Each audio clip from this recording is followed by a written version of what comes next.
Always want to give all praise, honor, and glory to Yahweh, Ba'ashem, Yahushai, Ba'ashem, Kakadash. all right, double honors to the apostles, the bishops, and the elders of Great Millstone, that taught us this truth. That's still teaching this truth. And as always, we say much peace, love, and salutations to the elect, beginning with 144,000. All right, all the way down to the large multitude that believes. All right, to you always say Shalom, the Great Millstone, Dallas. Back again on another day, man, and come to find out, man, shit, man, we are already in the middle of March, man. You know what I'm saying? So Yahweh Ba'ashem Yahushai is he's speeding up the times, man. You know, he's definitely making the times faster, but he's doing it, as the scripture says, for his elect's sake, man. You know, we got the Passover here in the next couple weeks. You know, we're going to be celebrating, Lord willing, this next weekend, or not this coming Saturday, but the following weekend. You know, so as we're coming into this Passover season, we got to understand the mindset that we need to be in, man. You know, trimming off the fat, man, making sure that we're serving Yahweh Ba'ashem Yahushai in sincerity and truth. Yeah, the precept. Go ahead. This is the book of Sirach, chapter 36, and verse 7. It says, Salaki, verse 8, make the time short. Remember the covenant. That's Sirach 36. God. Start at the top. Sirach 36 from the top. Have mercy upon us, O Lord, power of all, and behold us. Right, and us is talking about the elect of the nation of Israel, man. You see, because Yahweh Ba'ashem Yahushai is not coming back to deliver, all right, all nations of people, man. He's coming back to deliver the Israelites that have been scattered amongst these different nations who are of the elect, man. You so-called Negroes, Latinos, and Native Americans, man. You see, you just had a Jake that walked up just before we turned the cameras on. He was in distress, man. You know, he was in a low position. You see? But Yahweh Ba'ashem Yahushai is getting ready to lift us up out of this low state that we're in right now. All right, to put us back on top, man. Right. As a matter of fact, hold 1 Samuel, the 2nd chapter. Go ahead. Hey, we do that a lot. Sirach 36 from the top again. Have mercy upon us, O Adawan, power of all, and behold us. Yep. And send thy fear. Send thy fear, go ahead. Upon all the nations that seek not after thee. Right, read that again. That's heavy, man. Read that again. Sirach 36 and 2. And send thy fear upon all the nations. Right, send thy fear upon all the nations, man. And that's what we're praying for Yahweh Ba'ashem Yahushai to do, and he's doing it, man. You see? The Lord is sending his fear upon these different nations by way of showing forth particular things happening in the planet Earth right now, man. You know, you got all kinds of cyber attacks going on, you know? McDonald's was shut down today. I bet you these people was losing their shit this morning, man. You know, these people waking up, getting sausage McGriddles, you know what I'm saying, hash browns, you know? Some people just getting that, that sweet tea, you know, that large sweet tea with no sugar, you know? Because people make like McDonald's like a morning ritual, man. It don't matter if it be hella early in the morning, hella late at night, it'll be lines wrapped around that mug, man. And it's all demonic, man. You know? So the Lord is sending his fear amongst these different nations, man. That's about them Haitians, man. Yeah. You know, and that's Levi down there, man. And Haiti right now going through it, man. You know? You got pretty much the whole gangs pretty much running the country down there, man. And now they're linking that to this whole migrant crisis, man. They're saying that people from Haiti are actually crossing the border, man. You know, and you already know what they're doing with that, man. They're gonna link it to these so-called Negroes, Latino Americans, man. Just like they did with the sticky icky crown thicky. Okay, if you catch our drift, man. Right. Hey, but the Lord sent his fear. The Lord sent his fear amongst the nations. All right, whenever we was about to cross into the land of Canaan, man. You know, the angel that was guiding us, man, Yahushua, man. You know, it said, "I will send thy fear and thy dread upon the heathen." So the same thing is happening right now, man. Deuteronomy 30th chapter. You know, okay, yeah, go ahead. God. Then we'll get that. Then we'll jump to 1 Samuel. Then we'll jump back to Sirach 36. Oh, he did that. No, get your precept. Okay, this is the book of Numbers, chapter 10, and verse 34. And this is when, you know, the Lord was pretty much, you know, he was with us, you know, in the wilderness whenever we'll, you know, move and depart to go to a different location, right? The cloud, all right, will move, and this is what Moses will say before it moves, or as it moves. Numbers 10 and 35. And it came to pass when the ark, verse 34. And the cloud of the Lord was upon them by day, when they went out of the camp. And it came to pass when the ark set forth that Moses said, Rise up, O Yahweh Bashemal Shah, and let thy enemies be scattered, and let them that hate thee flee before thee. And when it rested, he said, Return, O Yahweh, unto the many thousands of Israel. So the point is, all right, whenever, right, the chariot of the Lord would pretty much, hover over or leave and depart and start to move away, all right, from the camp, we'll assemble, right, we'll pack up shop, you had a particular division of the Levites, all right, they'll pretty much rear up the temple, all right, or the tabernacle, all right, and move, and then you have the east, the southern, the western, and the northern, right, divisions of the camp. We'll all move in our division in armies, right, but the thing is that Moses says, Rise up, O Lord, and let thy enemies be scattered. So now just going back to the point to what the priest was just bringing out, right? How the Lord is sending his fear upon these other nations, man. All right, and that's what we're saying to the Lord too. All right, send thy fear upon these people, man. Scatter them, destroy them. Hey, yeah, because see, the Lord, his works is basically happening upon the earth. Like I say, things are actually going to get worse. And these other nations, they're going to fear. All right, the Lord is going to bring that fear upon them. At the time that Rahab the harlot, she had told the spies of Israel, what did she tell them? She was like, hey, we heard about your power, living power, how he took down the Egyptians. You got to think at the time of Egypt, during the time that we were enslaved under the Egyptians, bro, they were a power. You know what I'm saying? And how did that? And actually, when it became a true power, was due to our forefather Joseph, right? Luke 21:26, it says, men's hearts failing them for fear and for looking after those things which are coming on the earth, for the powers of heaven shall be shaken. Yep. The powers of heaven are going to be shaken. Now, one of the ways the powers of the heaven is going to be shaken is through what? Those thermonuclear destruction. All right, the time years ago, doing in Hawaii, we had that alarm to go off, and it was a false alarm, but people didn't know that. You even had people having heart attacks, failing. You know what I'm saying? So that's just imagine when it hits the mainland here in America. Man. All right, you can have people, and me and the brother talking earlier, we were just saying like how these buildings and things, like, it ain't be like a whole building. It could be like what you say, like a brick or something, a little something small that can hit you on top of the head and get, put you in the spirit world like that. The Lord, hey, he's not a respecter of person. These things that are going to come upon the earth is going to be something that never been seen before. And the things that we read about in history, bro, that is something the Lord, hey, Alashaki, that terrible demon-like power. These things that we read about, these are things that are going to come upon the earth all at once during the time of Egypt. All right, all those plagues. All right, during the time of Sodom and Gomorrah. As it tell you in Revelation 11, this is the spirit here in America is Sodom and Egypt. So the Lord is going to bring those plagues that was on Sodom and on Egypt that here in Babylon the Great, aka America. Jumping up one verse in Luke 21:25, and there shall be signs in the sun and in the moon and in the stars. Yep. Just like these signs are going to come upon you, what is that, in April 8th or April 9th, around that time frame.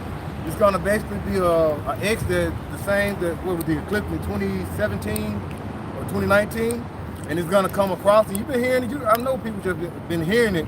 How people on social media and stuff are talking about how it's going to cross over and it's going to make an X. All right, and it's going to cross over 7 cities. And these 7 cities are Sodom. It's called what? Nineveh. The city of Nineveh. All right, just think about that.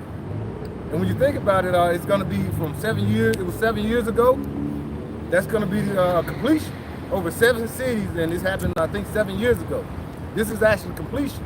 When you think about what happened during the time of Nineveh, what happened during the time of Jonah, it was Jonah went to prophesy and said it was going to be destroyed unless you turn your ways. They turned their ways down for a moment. Then I think maybe about 50 years later, it became what? It became a destruction to come upon it. So this is what the Lord is telling you, is letting you know now. It's high time to wake up out of sleep. All right. Hey, the Lord. Hey, the time of the Lord making His return is nearer than we believe. Let me finish this out. Oh, okay. Yeah, it says, Luke 21:25, and there shall be signs in the sun and in the moon and in the stars, and upon the earth distress of nations with perplexity. And the word perplexity, it says an inability to deal with or understand something complicated or unaccountable. Yep. That's why the Lord, hey, He's gonna say He's gonna find faith in these days to come. Because these days that are coming, people are not gonna believe that the Lord, He brings forth destruction. He brings forth death. Because they always believe, they have been taught that the Lord is all love. But the Lord is, like you say, if it's evil in the city, they believe the Lord ain't done it. The Lord done that. All right, He allowed that to happen. So, but like you say, hey, especially Jake, they don't have that understanding. They believe it's all gonna be all love. All right, it's not love in this world right now. Right. It's constantly people fighting, arguing, killing, all these different things. See, now we got another thing coming. Prime example. All right. The kings, we're royalty. Yeah, it's right time. What we got? Hey, Never stop like you say, preaching. He's coming for us.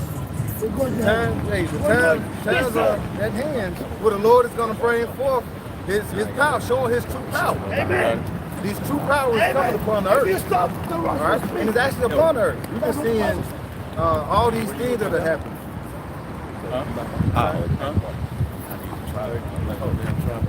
Guess I left it at the camp. Where you? Yeah, every yeah. knee will bow. Hey, and all these he things that said are he about was to going happen. We've been seeing these signs that the brother just brought about. Brought about the signs that are that's coming up in the sun and in the moon. What have we been seeing the last few years? We've been seeing all type of blood moons. Amen. All right, wolf moon, all these different signs of these eclipses and things that are coming up, that's been upon the earth and are now coming upon the earth in an abundance. These are the signs and the wonders that we've been seeing upon the earth. Hey, so you gotta, hey, if you don't see these things that are coming, Amen. if you're not trying to get your mind right, Amen. all right, you're not trying to get yourself together, then the Lord is gonna set up what? Set you up for what? The day of destruction. I put it in my pocket. And you know, and like you say, some Jakes may not see that destruction. Hey, some Jakes gonna receive that the power out of Shaya through what? These demons that's gonna be upon the earth during the time of Jacob's trouble. All right, and it's gonna be a time that, like you say, when people like you say, that's when they're gonna have that feeling like, man, the Lord, is there a power with us? We see all this perplexity that the brother just brought out. All right, all these things that are happening. How the Lord not helping us? The Lord said He never knew you. Because you ain't you don't know His name. All right? You didn't try to change your ways. You didn't try to watch it, you know what I'm saying? You trimming why trim is our way to seek love? You seeking love upon here in Babylon the Great. You trying to trim your ways to receive love from your enemy. All right? And who is your enemy? Esau Edom, so-called white man. This is Ecclesiastes chapter 8, verse 5. It says, whoso keepeth the commandment shall feel no evil thing, and a wise man's heart discerneth both time and judgment. Yeah, I mean, you know, pretty much those that are wise are going to understand time and judgment. Right? Jake will know, you know, damn, you know, when they get that then they wake up and they see that alert when they, you know, hear the alarm clock go off, or they hear the birds start chirping. Oh man, it's almost time to go to work. You know, they'll understand that. You know, they understand. You know, when the buds start to bloom, you know, in the trees, that springtime around the corner, we about to start going and book the trips to Miami. You know, but then you can't understand the time and judgment, man. You know, tax season. Right, Man. right. No tax season. Yeah, but you can't see that the Lord is causing major destruction going on the planet Earth, man. You can't see that all these nations are starting to look at Babylon the Great with a little more, you know, to be a little more annoyed at the moves that she's making, man. You can't see that? Yeah.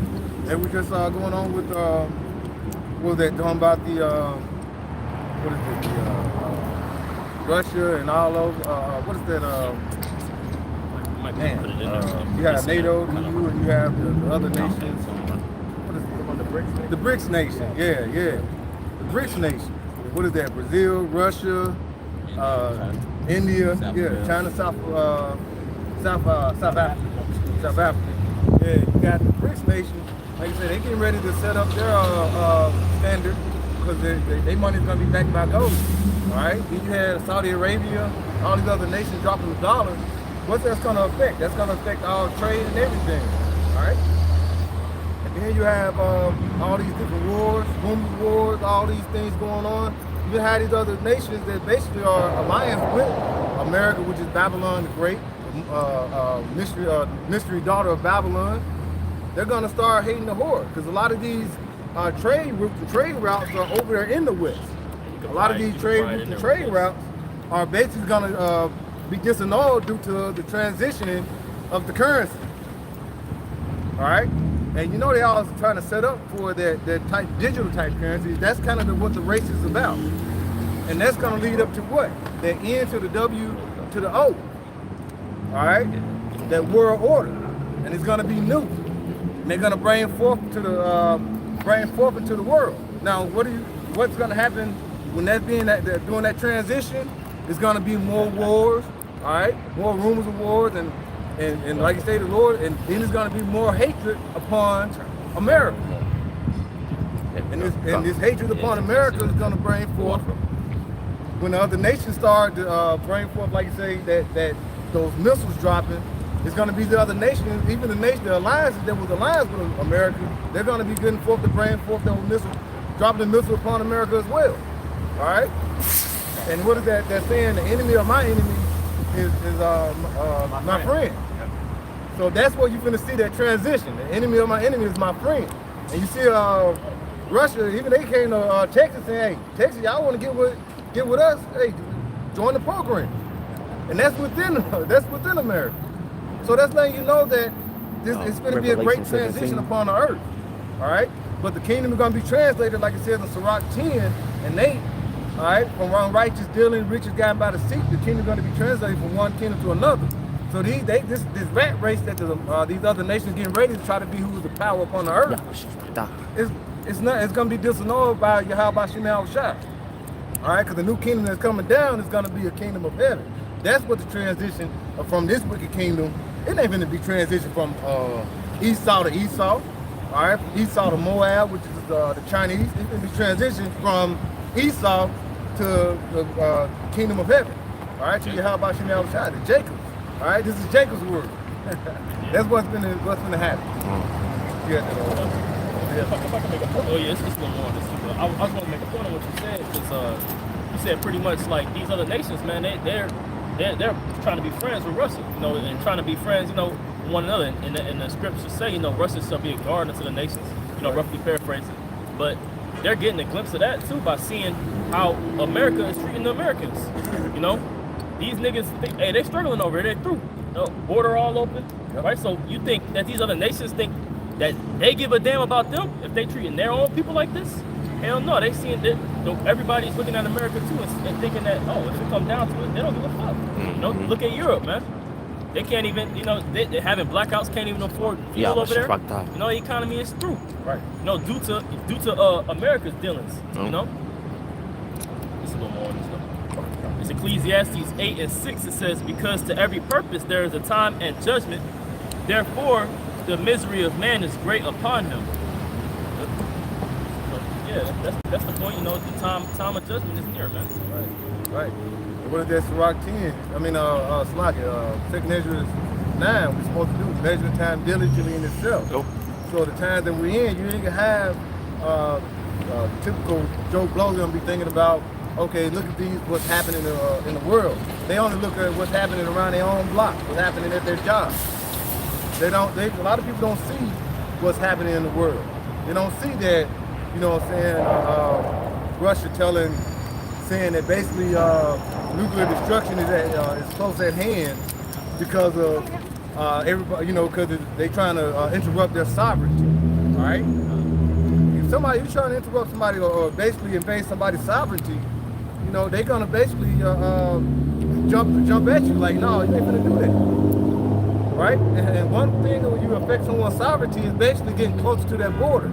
How close can you get to someone's border if it's right there from the country right there next to it? They started, like I say, NATO, they got close to their border, getting into Poland some years ago. Now they made what is that? Ukraine. They'll sign up with I believe it was NATO or maybe the EU, but tomato.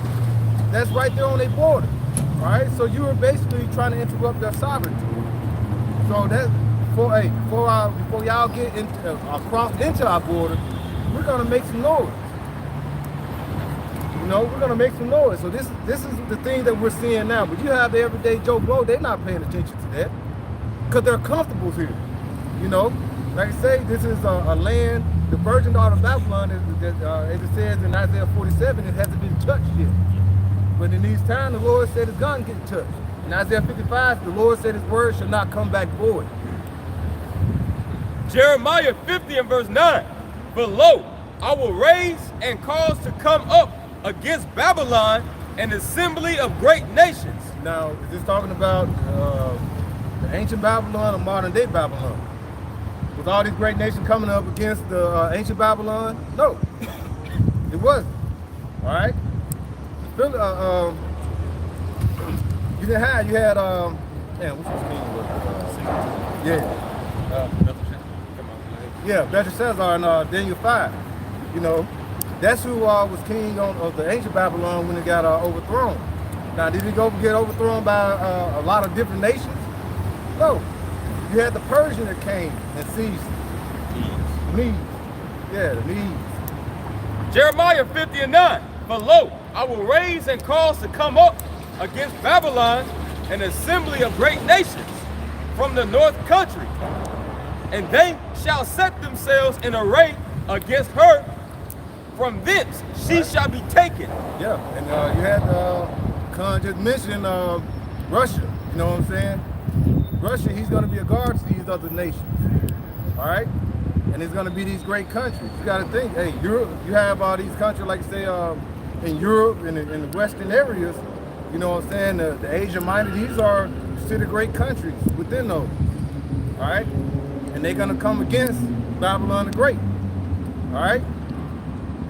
And that's what's going to happen. Like I say, it's going to be destruction that's going to come upon this earth here in Babylon the Great that's never been seen, none other. All right? You got to imagine, North America is a very massive land. All right? It's a very big, massive land. So, and like I say, this is the hammer of the earth at this time. America got more embassies than any other country by far. Right? So when America goes down, it's going to be a large disruption here on the earth. It says, Jeremiah 50 and verse 9 in the middle part, an assembly of great nations from the north country, and they shall set themselves in array against her. From thence she shall be taken. Their arrows shall be as of a mighty expert man. None shall return in vain. Yep. None shall return in vain. And what are these arrows? Modern day arrows is what?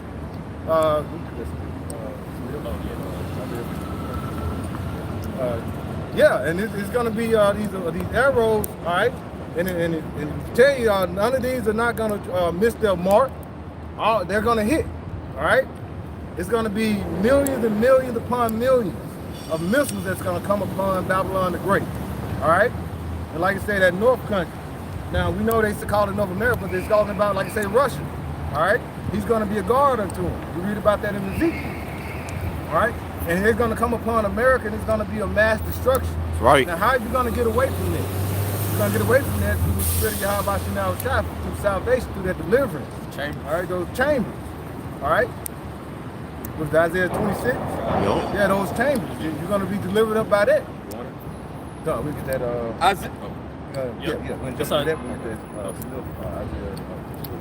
got it. This Isaiah chapter 54, verse 16. It says, "Behold, I have created the smith that bloweth the coals in the fire." Now, why did the Lord create these smiths? Why did the Lord put this upon man to create these missiles that can destroy?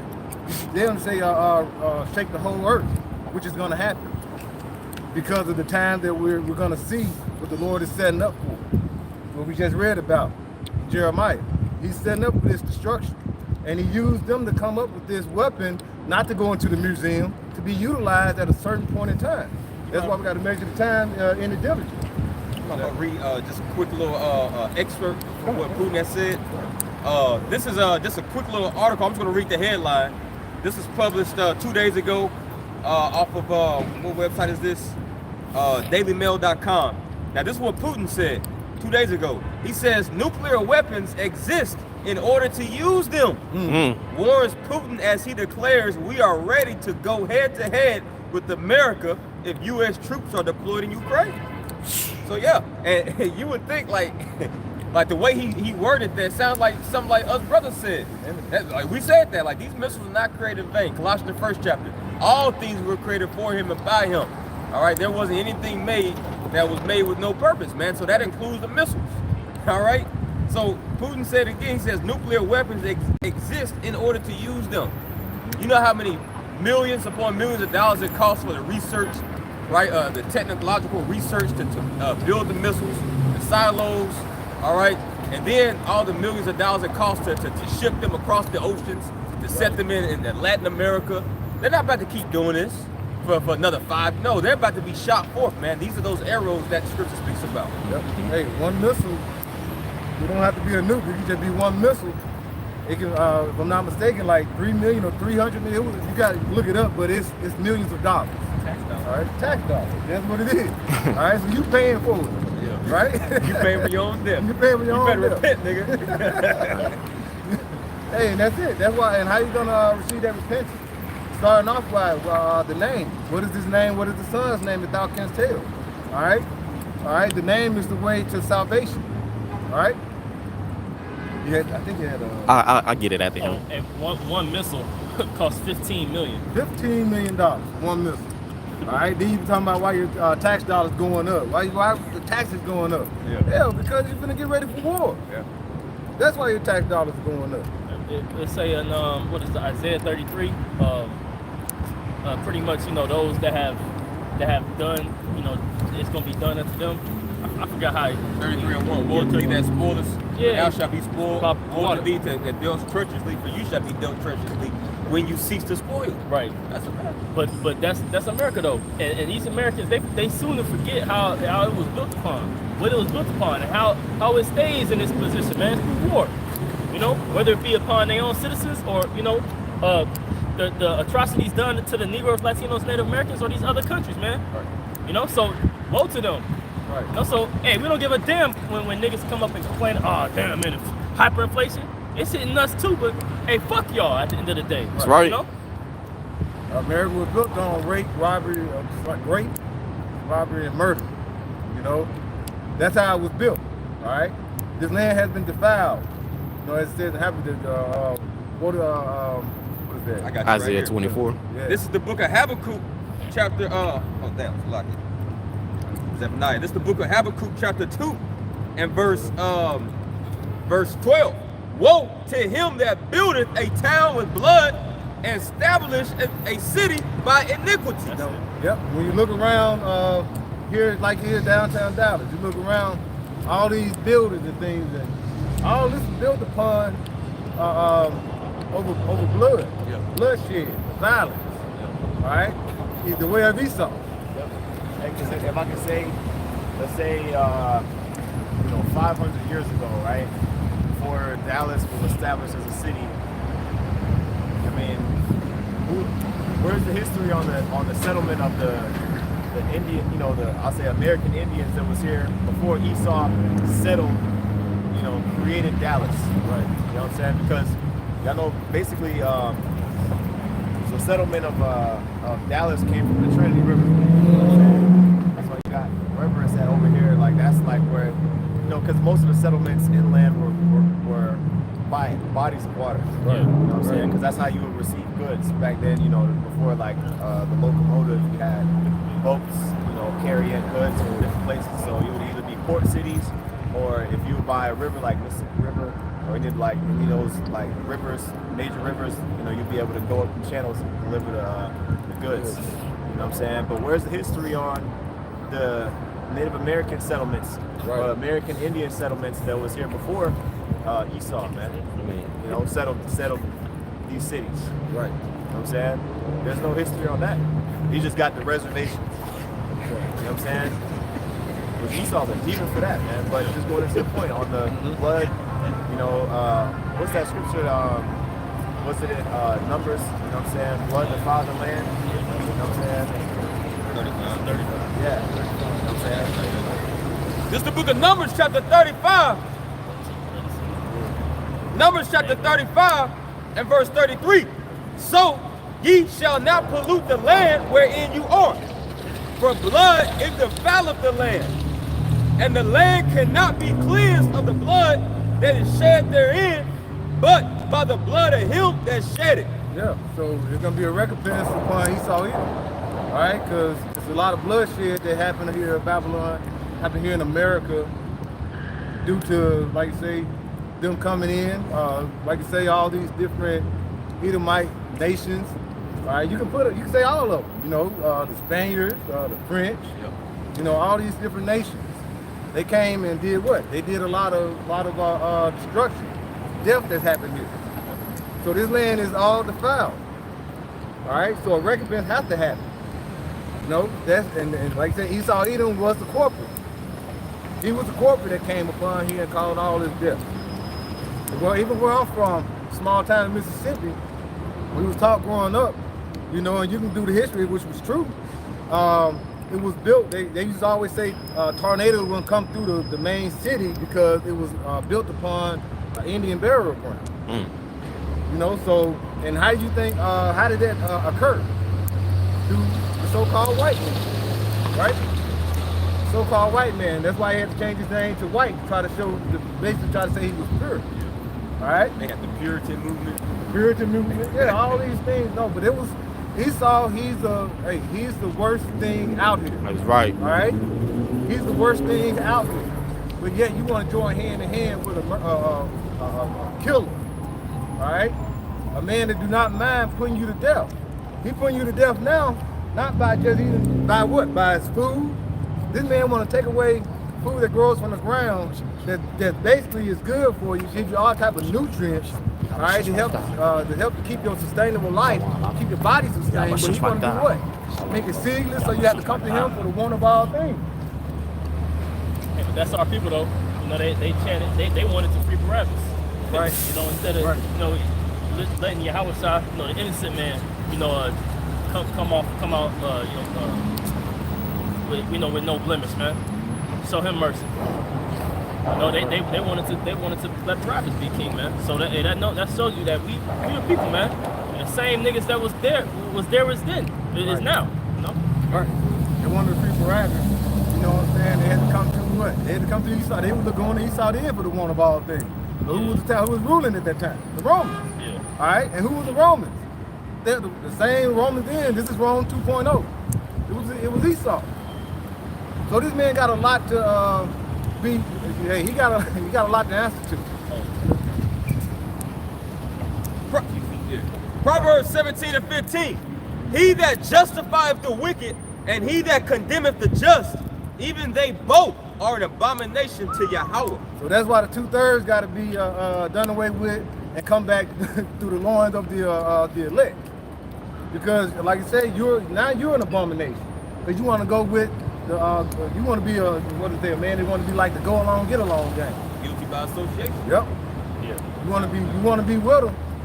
So you want to be with him. You're going to receive what's coming to him and these other nations. All right. Yeah. The same nation that said let's join hand in hand and do what we can to keep these people from knowing their power. All right. Keep these people from establishing something of their own.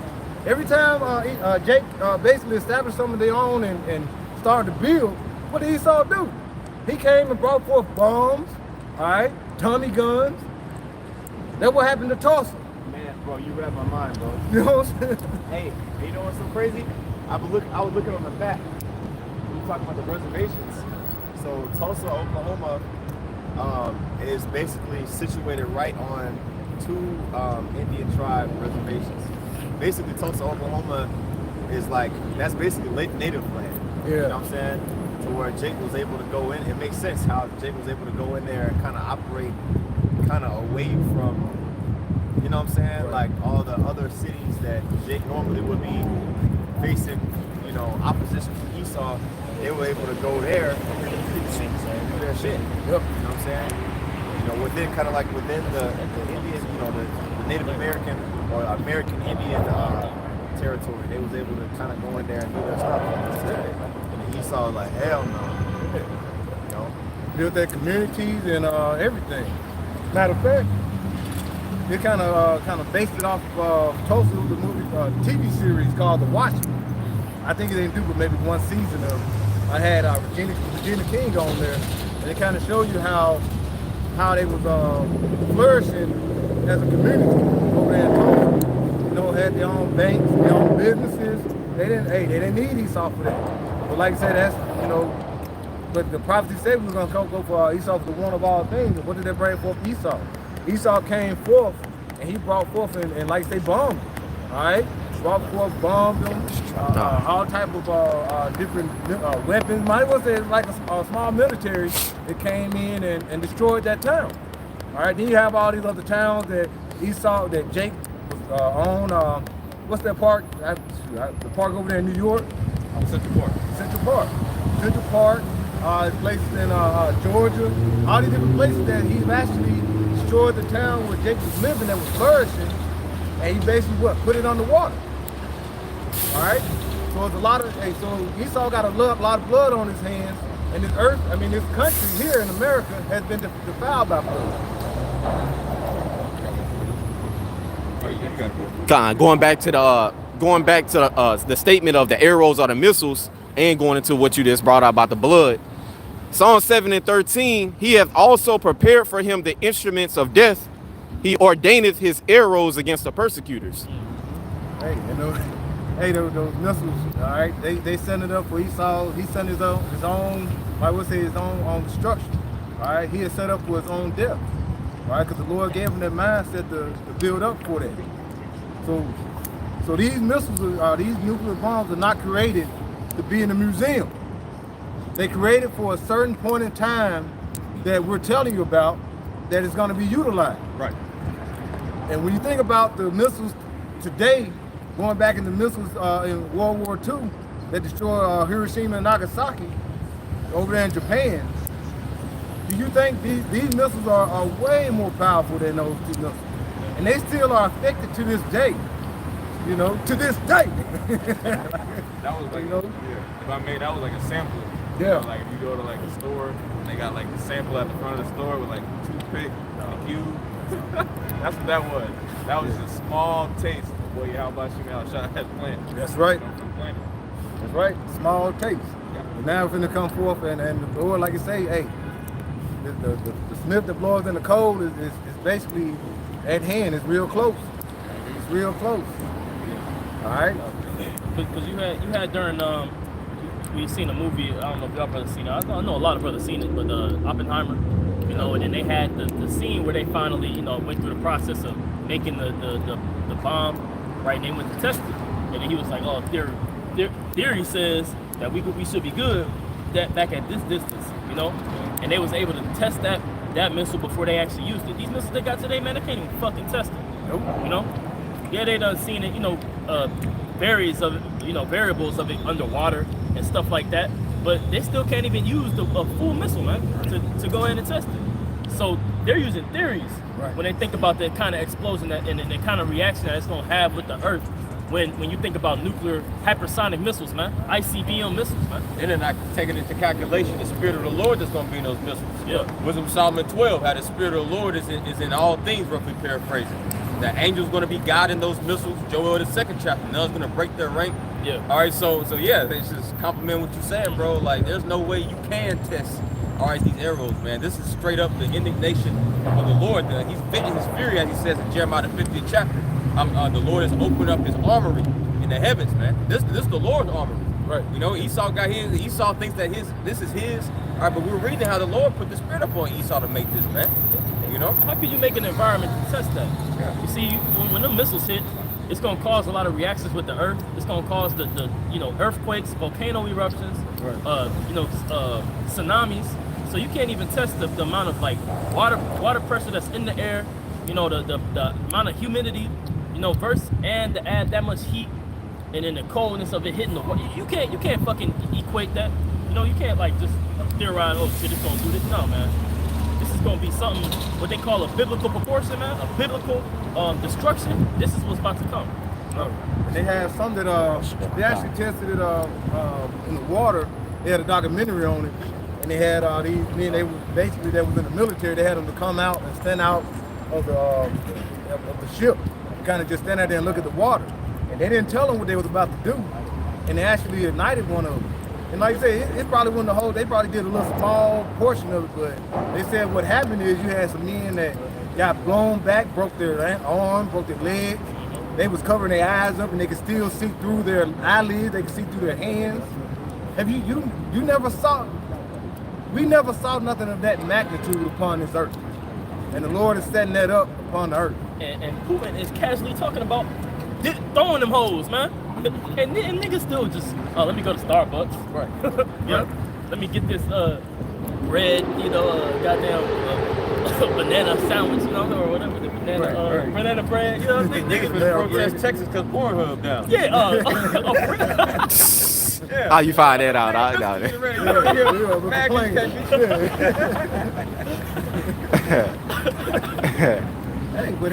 But that was it. Hey, America, they're not looking at what's about to happen, right? These missiles, bro, this is gonna be something that one missile can destroy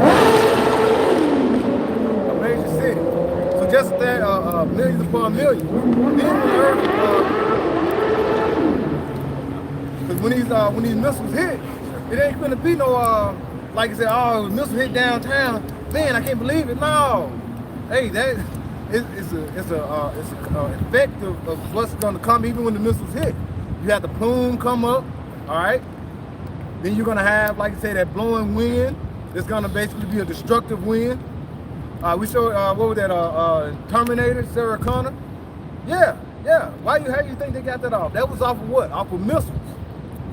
The skin was blown off. You didn't see nothing but bones. She's still up there screaming. So, and you have some Jake be like, well, you know, our Lord will probably just make it quick for me.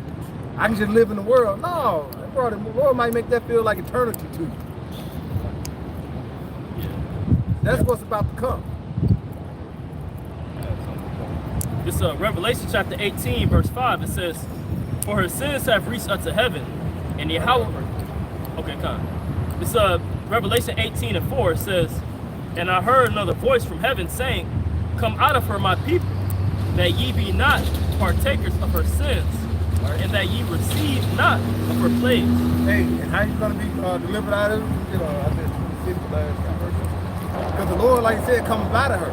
Now, what we're gonna do? This is actual deliverance of the elect of Israel. All right, and how are we gonna come out of her? Because the Lord is gonna deliver us up. That stranging of our salvation is gonna be a deliverance. And you're gonna, as the missiles are being dropped and hidden, you're gonna see election of Israel that's gonna be delivering up. So they're gonna be seeing them. All right. Isaiah 20. I got something. Go ahead, bro. Isaiah 26 and 20. Come, my people, enter thou into thy chambers, and shut thy doors about thee. And what is this? This is the chariots. All right, so when we just read about it in Revelation 18 and 4, this is going to be the deliverance of Israel that's going to be coming up and being raised up into those chariots. All right? All right, this is basically, and we saw a prelude of that going into the ark. So this is the spiritual ark. All right, during the time of Noah. All right, the doors were closed up and sealed. And you had the Spirit of the Lord that kept the doors closed before nobody could get in. And you probably heard all that screaming and all that destruction that was happening with the water, and now this time with the fire. It says, come, my people, enter thou into thy chambers, and shut thy doors about thee. Hide thyself, as it were, for a little moment, until the indignation be overpassed. All right, so it's going to be that destruction is going to happen, and we're going to be up there with the Lord until this destruction comes to pass. All right, it ain't going to just hit and then the next day it can be cleared out and we should be already good to go. No, as I just mentioned, you had Hiroshima and Nagasaki, if I'm saying it correctly, they haven't still an effect to this day. All right, what is that? Chernobyl in Russia. All right, the ground. It's still what is it? Radiation. Yeah.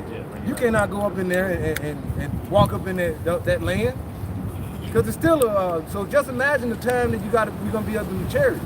It probably just be like a day or two, feel like to us, but like I said, 1,000 years to us is like a day to the Lord. And we got to get crowned. We got to partake into the marriage supper of the Lamb. You know. Yeah. Well, when you watch the movie The Book of Eli, you see that that's pretty much the scenery of it is after the nuclear destruction. And you had people that, you know, they were walking around with the effects. You know, if you go and watch the movie, you see that everybody had, when they walked outside, they had sunglasses on. You see, because they felt the effects afterward, the nuclear reaction. They was looking at it and they were blinded. You know, a lot of people was blinded. You know, you had the woman that was blind, but see, when you read into it, you know what I'm saying, people, they theorize and say that, well, she might have been born blind, that's why she knew how to read Braille. She said it, yeah. But you know, a lot of people was blinded through that reaction, you know, seeing the destruction, you know. So a lot of people gonna be blinded, a lot of people gonna be, you know, arm just hanging off the, you know, on their hip, you know what I'm saying? They're gonna be through. You can read about that, like you're saying, that post-nuclear destruction. You can read about that in 2 Ezra chapter 5, man.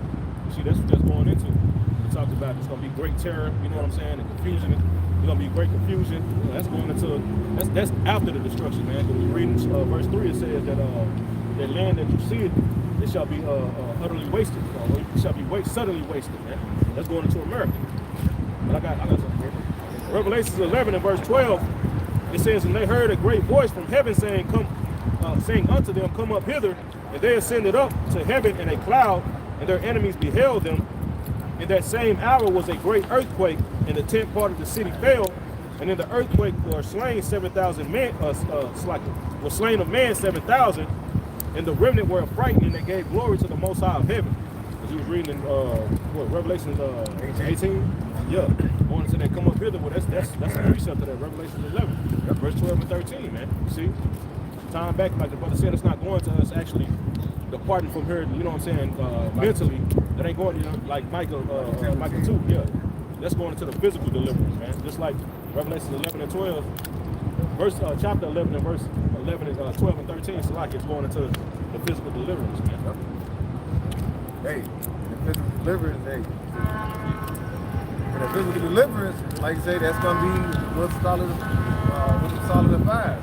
It's gonna be something totally different, something that people ain't seen upon the earth. Like I said, you're gonna have people still upon the earth after that nuclear destruction, and they're not gonna be living here like it is today. All right, it's gonna be straight survival mode every day, all day. You know, like the brother mentioned in the Book of Eli. You know, and it was very few people that lived to tell about what actually happened during the time of that nuclear destruction. You had like Eli, and that's why the girl kept asking him what happened in those times. You know, it was like a mom, him, and then the other old Edomite. It was like say a very few of them. Hey, and the old girl, she was in her 20s, maybe 30s. Yep. So that showed you that it was years past. Oh yeah. You know what I'm saying? Which like the brothers going into, man, you forget about the nuclear winter, man. That these missiles are gonna cause, man. Like the brother said, we're gonna be up in them chariots, Lord willing, you know what I'm saying, we're part of that number. We're gonna be up there in them chariots for a minute. It may not seem long to us, but on Earth, years are gonna pass, man. When you look at it, man, the nuclear winter can last up to like a decade, man. That's about 10 years, bro. You know what I'm saying? Like you said in the Book of Eli, Danny, that's what he said. We hid in the holes, and then after it was safe, we came out. You know what I'm saying? That goes to that nuclear winter, man. You had a representation. I remember in school when we had to study the city of Popeye. You know, when that volcano went off, and then pretty much all the ash afterward effect. Like you had crops that couldn't grow. You had people that, you know, they couldn't breathe in the air from the debris that was in the air. You know, like that's what you're talking about with that nuclear missile. It blocked the sun. You know what I'm saying? So you miss a vital force of nutrients when you don't have no sunlight. You know what I'm saying? And you can't. It does something to you mentally. You know, spoils all the food. So yeah, like you're saying, man, that right there. After earthquakes and, you know, tsunamis and all that shit, you still gonna have ash all in the air, man. You can't even breathe. That might be even worse death than dying by fire, man. You know, on the low key or smooth. You know, I mean, hey, the Lord can do it how He wants to, but shit. That's why when you have certain movies, they be telling you about, they be like giving prediction, like if something like that happened, they be like, you know, when the bombs hit, it's gonna be probably 500 million. Close to 500 million that's gonna die. Then after that, Then you're gonna have, like you say, all the debris and all that gonna get in your lungs, and then say it's gonna be 1 billion that's gonna die. Then you're gonna have the winters, you know, the nuclear winters. You're gonna have 3 billion die. So they be giving predictions like how the effect of just that the bombs hitting and the effect later on down the line is what's gonna happen. The death the people that's gonna get consumed after the bomb hit. You know? Revelation 6 and 12. And I beheld when he had opened the 6th seal, and lo, there was a great earthquake, and the sun became black as sackcloth. It says of hair, and the moon became as blood. God. And the stars of heaven fell unto the earth, even as a fig tree casteth her untimely figs when she is shaken of a mighty wind. Right? God, yeah, those stars is going to what? Those missiles. Because that's what it looks like. Well, the missile warheads, that is. Because that's what it looks like. You know, if you know standing down here upon right the the earth, right? You looking up into the atmosphere, it looks like a star falling down out of heaven, man. All right. So it says, and the stars in heaven fell into the earth, even as a fig tree casteth her untimely figs. Yeah, I grew up. You know, we had like 2 fig trees. Right. You know, you go up as a young man. Right. You curious. You shaking the tree, the motherfucker they just drop it. You know, so that's how it's going to be. It's going to be specifically 200 million missile warheads. So it's going to look like like the Lord shaking a fig tree full of missiles, man. Right. It's going to be raining down upon Basra. Isaiah the 34th chapter. That's the Lord's sword bathed in heaven. All right. Revelation 6 and 15. Salakia 14. And the heaven departed as a scroll when it was rolled together, and every mountain and island were moved out of their places. Yep. That's after when the missiles hit. When the missiles hit, that plume is going to come up like it's a scroll that's rolled up. All right? You might as well say a scroll rolled up sideways. So it's going to come up, and then you're going to have that plume that's going to come on top. All right? That's death in itself. All right? Like I said, the missiles hit then, and so like I said, you're going to have the death when the missiles hit. Then you're going to have death from that plume of smoke. All right? And when you look at these what do they call them, reactions or interactions, when they show the actual missiles hit, what happens? You have the missiles hit, you have the everything sucks in, and it goes in. Yeah. Then all of a sudden, that destroying wind blows out. And they say whenever because it hasn't happened yet, so they're theorizing how it's going to go down. But when those destructive winds go out, because that fire is already going to be kindled. But once that missile blast or that blast force goes out, it's going to ignite fire tornadoes. Like it's going to be packed full of fucking tornadoes of fire, man. Yeah. We've never seen that. So just imagine, man. But the Lord's going to keep your spirit inside your body, you know. And that's hell right there. You had Eve, right? You had Eve get on that TikTok. You know, she stepped away from the camera, did a 360, show her ass. Just let me go to hell in peace. Why y'all always trying to convert a motherfucker? Okay, bet. All right, the Lord gonna have your ass right there in those fire tornadoes, man. Weeping and gnashing the teeth. And there's no help. You're gonna be calling on Jesus. You're gonna be trying to call on your mom, your dad, whoever. But the Lord ain't listening. He's gonna be laughing at you. Proverbs chapter 1. He's gonna be laughing at you in that very moment. Right. All right, the one that created you, all right, he's gonna be showing you that he has no pleasure in you at all, man. That's right. God. Revelation 6 and 14. And the heaven departed as a scroll when it was rolled together. Oh, okay. Revelation 6 and 13. And the stars in heaven fell unto the earth, even as I started at 12. Okay. Revelation 6 and 12. Man. It says, and I beheld when he had opened the 6th seal. Right. That 6th seal. Now, when you read in the next chapter before, what happened? It said the Lamb, all right, the Lamb of Judah, all right, that's Yahweh Shai. So these seals, he went up, a little bit over 2,000 years ago. So the seals have been broken, all right, because he was worthy to open the book.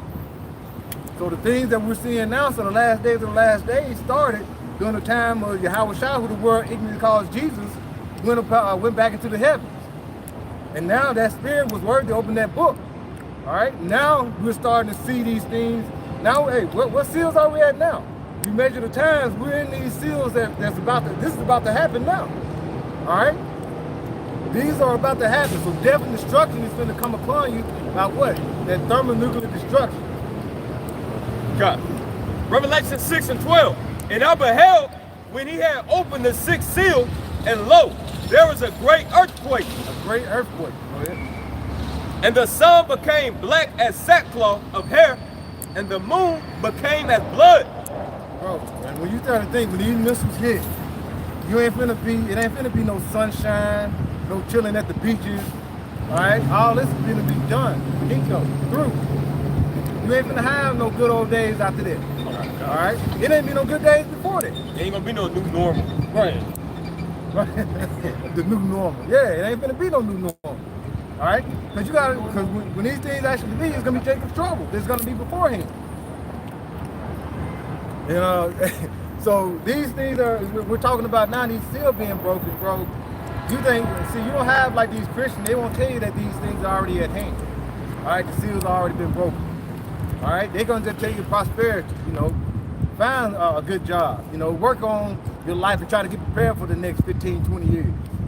You know, at the times that we're seeing, we don't have that long. We don't have no 15, 20 years. Right. Yeah, you may not see 10 years. Yeah, the way it's looking, you probably got another year or two. Yeah. If that long.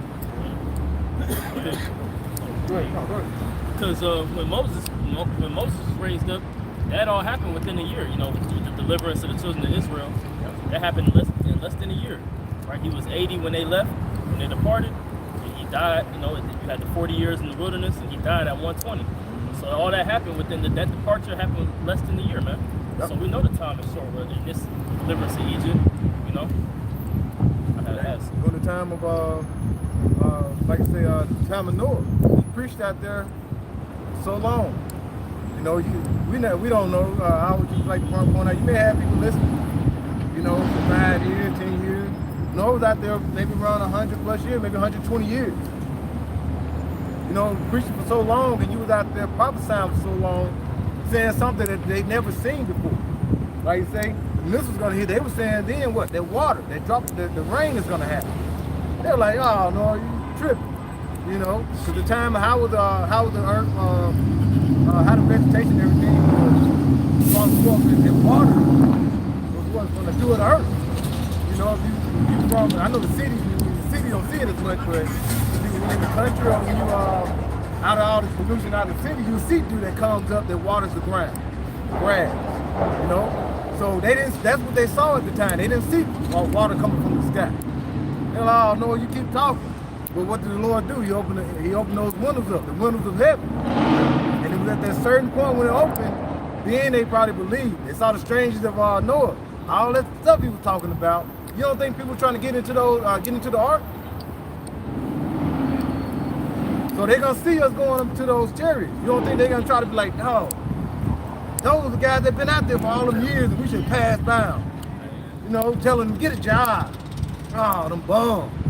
Wisdom of Solomon 5. Mm-hmm. That's right. That's strange of our salvation. You know, and that should bring a fear upon you when you know that this thing is near. You should have that fear upon you. All right. The fear of the Lord is the beginning of the wisdom, and the Lord is going to bring forth these things. All right. He's going to put a mind upon these men to hit the button, to turn these keys. To cause what? That the nukes that be shot off. Coming out of these asylums and what do you call them? Salo. You know? Yeah. That's what a lot of people they from, you know, a mental facility or asylum. You know, these people are fucking batshit crazy, and it's only gonna get worse. Our scriptures say that, you know, the hearts of many shall wax cold, right? Y'all seen that video of that bitch on TikTok, you know, in Haiti. She crying. Oh, this is the last time y'all see me. Like and subscribe. You know what I'm saying? Hey, these people are losing their mind, man. Imagine, you know, as the dollar continues to fall. Yep. Like today you had or not today, but 2 days ago you had a bill passed pretty much that a lot of these people they can't, you know, they can't work gig jobs, you know, without actually being a W-2 employee. So that means pretty much is that these companies they would go bankrupt if they had to hire them as a W-2 employee through benefits, through minimum wage. they couldn't sustain themselves over that. So a lot of these people, they're not gonna be able to do gig work and make it. And 80 million people perform gig work just to pay their bills, man. 80 million. That's gonna have a major effect upon the economy. And what you're about to see too is the implementation. Because I was going to do a lesson on this, but you know, spirit, man. That you're about to see a lot of these companies implement a lot of AI into these roles that need to be filled, since people can't do gig work or contract work, you know?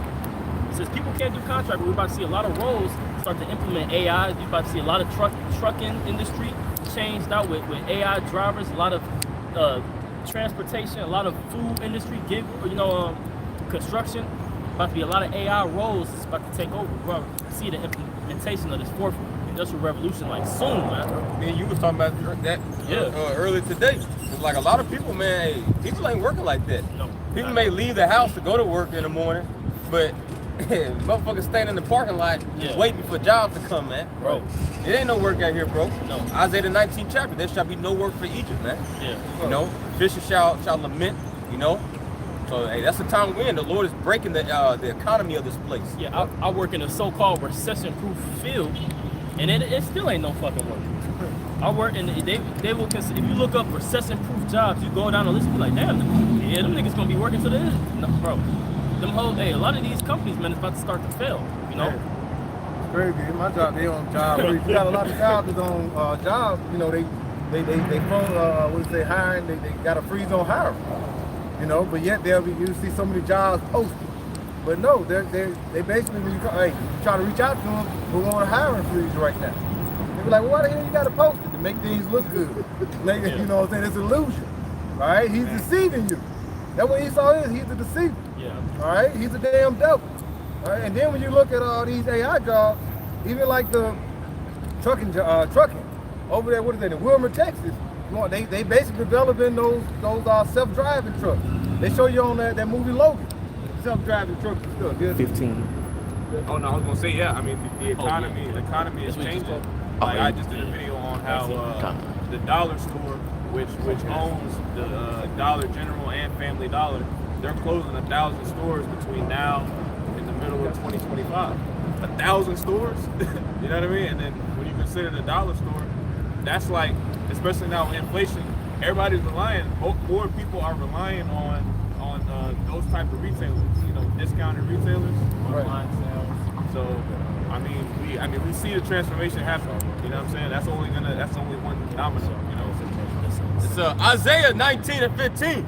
Neither shall there be any work for Egypt, which the head or tail, branch or rush may do. God, yeah, I'm gonna read it again. Neither shall there be any work for Egypt. And what Egypt is that talking about? Right? Revelation 11 chapter in the 8th verse. Right? How this great city, Babylon the Great, is likened to spiritual Egypt and spiritual Sodom, man. Right? Because when you continue to read down in Isaiah the 19th chapter, it speaks about at that same time how there's miniature altars spread throughout this Egypt, man. And that's what you see happening right now. So this verse is being fulfilled before your ears and before your eyes right now. Right, in the midst of this economic meltdown, all right, people are panicking, bugging out, all right, confused, all right, going psycho, all right, the love of many waxing cold. Well, the Lord has, he has his true sacrifice going up unto himself as a pleasing aroma all throughout the week, underneath everyone's nose. Yeah. You see? And that's Daniel 2 and 44. In the days of these kings, the Most High shall set up a kingdom. That's what's happening, man. Right. As the Lord is breaking down Esau's kingdom, the Lord is raising up a kingdom, man. Hey, everybody mourning, bro. Yeah. Everybody, you know, like brothers going into shit. Everybody trying to get side gigs, trying to get some side money coming in, because these working one job is not enough anymore, man. Right. Yeah. Prices are going up, man. And you know what I'm saying? You even got videos of people admitting, man, I don't want to. I'm just sitting in the parking lot. Niggas is depressed, bro. Everybody fucking depressed. Everything going up but your wages. You know what I'm saying? And then you still got women talking about they ain't going 50-50. No, right. man. Yeah, this is what we about to see, because it's about to get real. Hey, man, this only gonna get worse from here, man. Yep. Babylon the Great ain't gonna get no better. And then they're not gonna be, these women, they're not gonna be able to do OnlyFans, because guess what? Your little sweet TikTok, that's threatened right now from the House. Yeah, and then soon, right, the Senate is gonna pass the Senate, man. Because Biden himself says, I was reading an article, he says, once this bill reaches my desk, I will vote in favor to pretty much ban TikTok. But they said they're not gonna just stop with TikTok. that was just like a little. They was putting out on the outward for you. Yeah, it's justified. You know, but they coming after all these platforms, man, including YouTube, so and including OnlyFans. So for you strong, independent women saying, okay, well if I lose my job, I just get on OnlyFans. Well, no, you're not. Yeah. That shit get worse. Niggas like them niggas gonna be like, man, I ain't got money to pay this shit. I ain't getting no box. Well, if you know, you in a market, right? You pay pretty much for you know the best pretty much the best product, man. Right. And what the new product about to be on the street is prostitution, man. So it's gonna be a lot of business that they ain't eating. And their job was, you know, a lot less paying than a lot of these hoes that was nurses or, you know, dental assistants and had these quote unquote nice jobs, right? Well, they gonna be hitting the fucking streets first, you know? And then at that point in time, that's gonna fuck up the OnlyFans market, right? Yeah, you know? You got teachers on OnlyFans right now. Man. Teachers getting blasted every week, you know? They find out that their superintendents or their school board finds out that they have particular teachers on OnlyFans, you know, sending news. Naughty, Bro, naughty teacher so and they shit. doing that shit right now, bro. Yeah. Hey, you can still go get a goddamn Pop-Tart. So what the fuck they gonna do when that shit $30? You know? They gonna be popping that goddamn coochie, man. We ain't gonna want it. Yeah. Hey, the Spirit of the Lord is gonna have to hop upon men in order to take you women with Isaiah 4:1. Because at this point, man, we're disgusted with you damn women, man. Right. It's gonna literally be the Spirit of the Lord. The last thing gonna be up on the man of the Lord's mind in that day, Right. is a fucking woman. Straight up.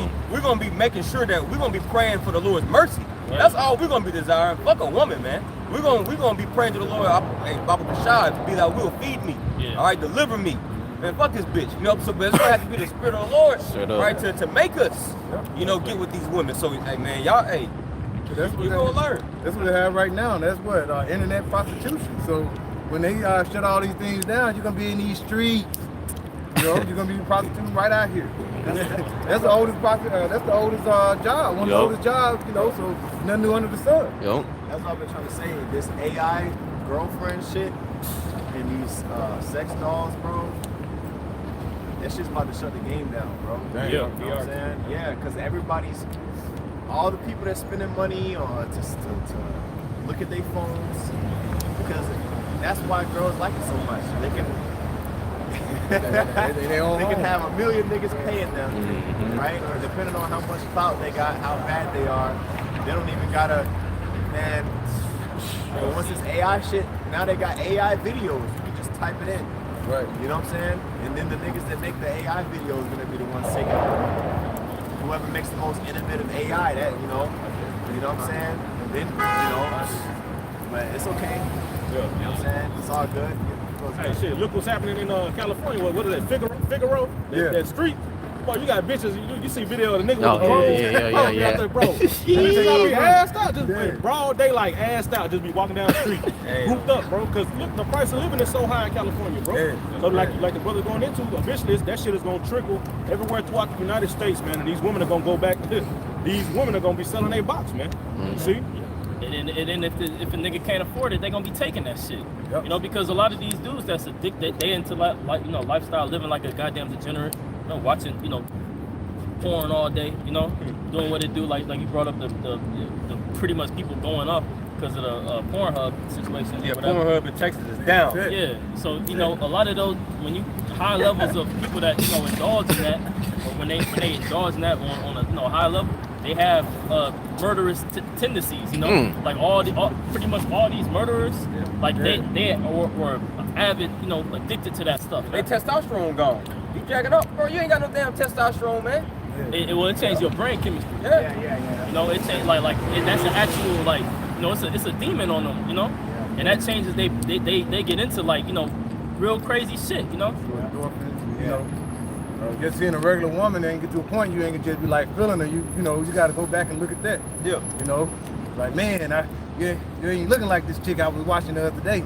Yeah. You know, you'll do, but yeah, some of them they just like then you have like I said, a bunch of these weirdos, they be at the house looking at OnlyFans and all that. You know, you probably think they, you know, you like he a weirdo, he going in the house and you're like, I don't need no woman now. I got these OnlyFans.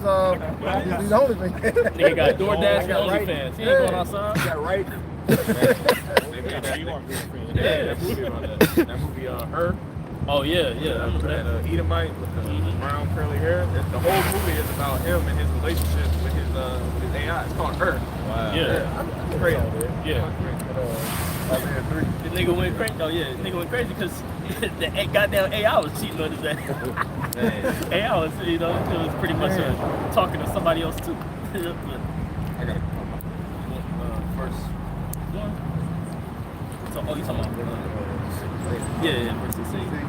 God, this is Isaiah 3:16. It says, moreover, Yahweh Bashim Yahweh Shai saith, because the daughters of Zion are haughty, and walk with stretched forth necks, and wanton eyes, walking and mincing as they go, and making tinkling with their feet, therefore the Lord will smite them with a scab of the crown. Hey, Of you got to think who's these main women that walk around with stiff neck, you know, independent women.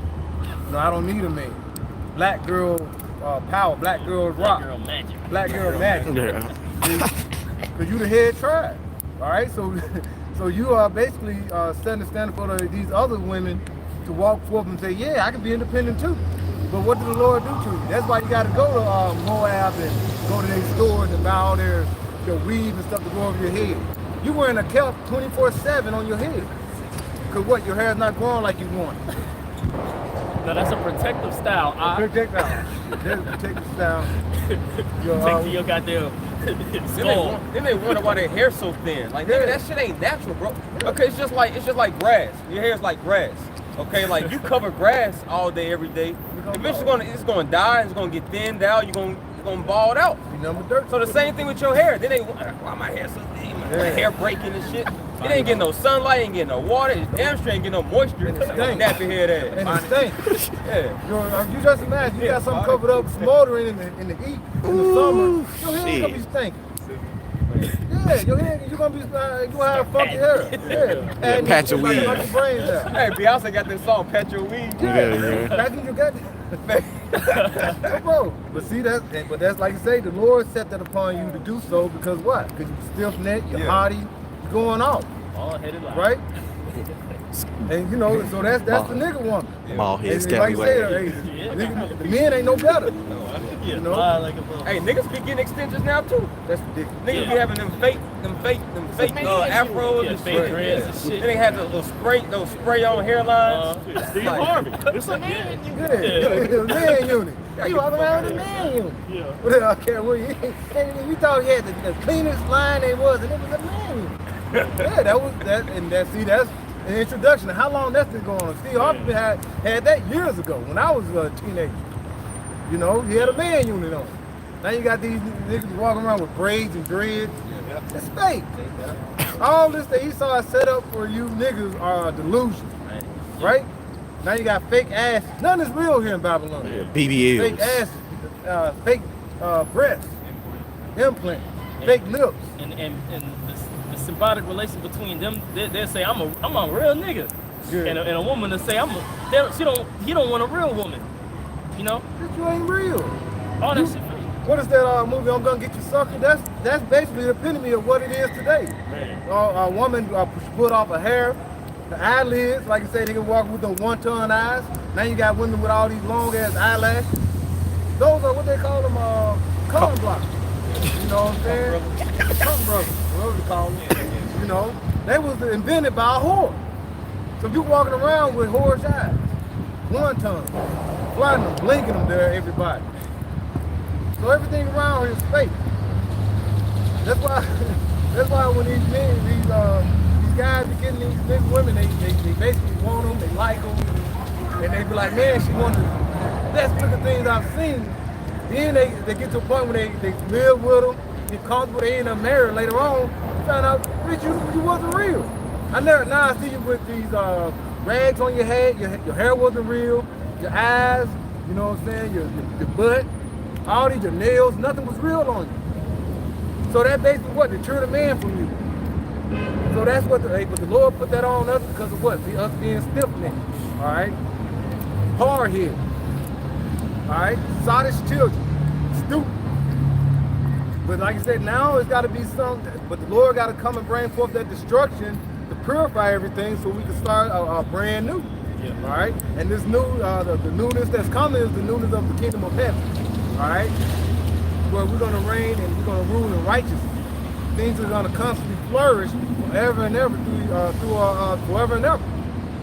If I can say something too, because what's beautiful is how the Lord got us, here right now, and we're about to, we're going to be taking the first force of persecution, man. So we're about to see a lot of people within our lives that's close to us. Might be your woman, your children, your mom, your dad.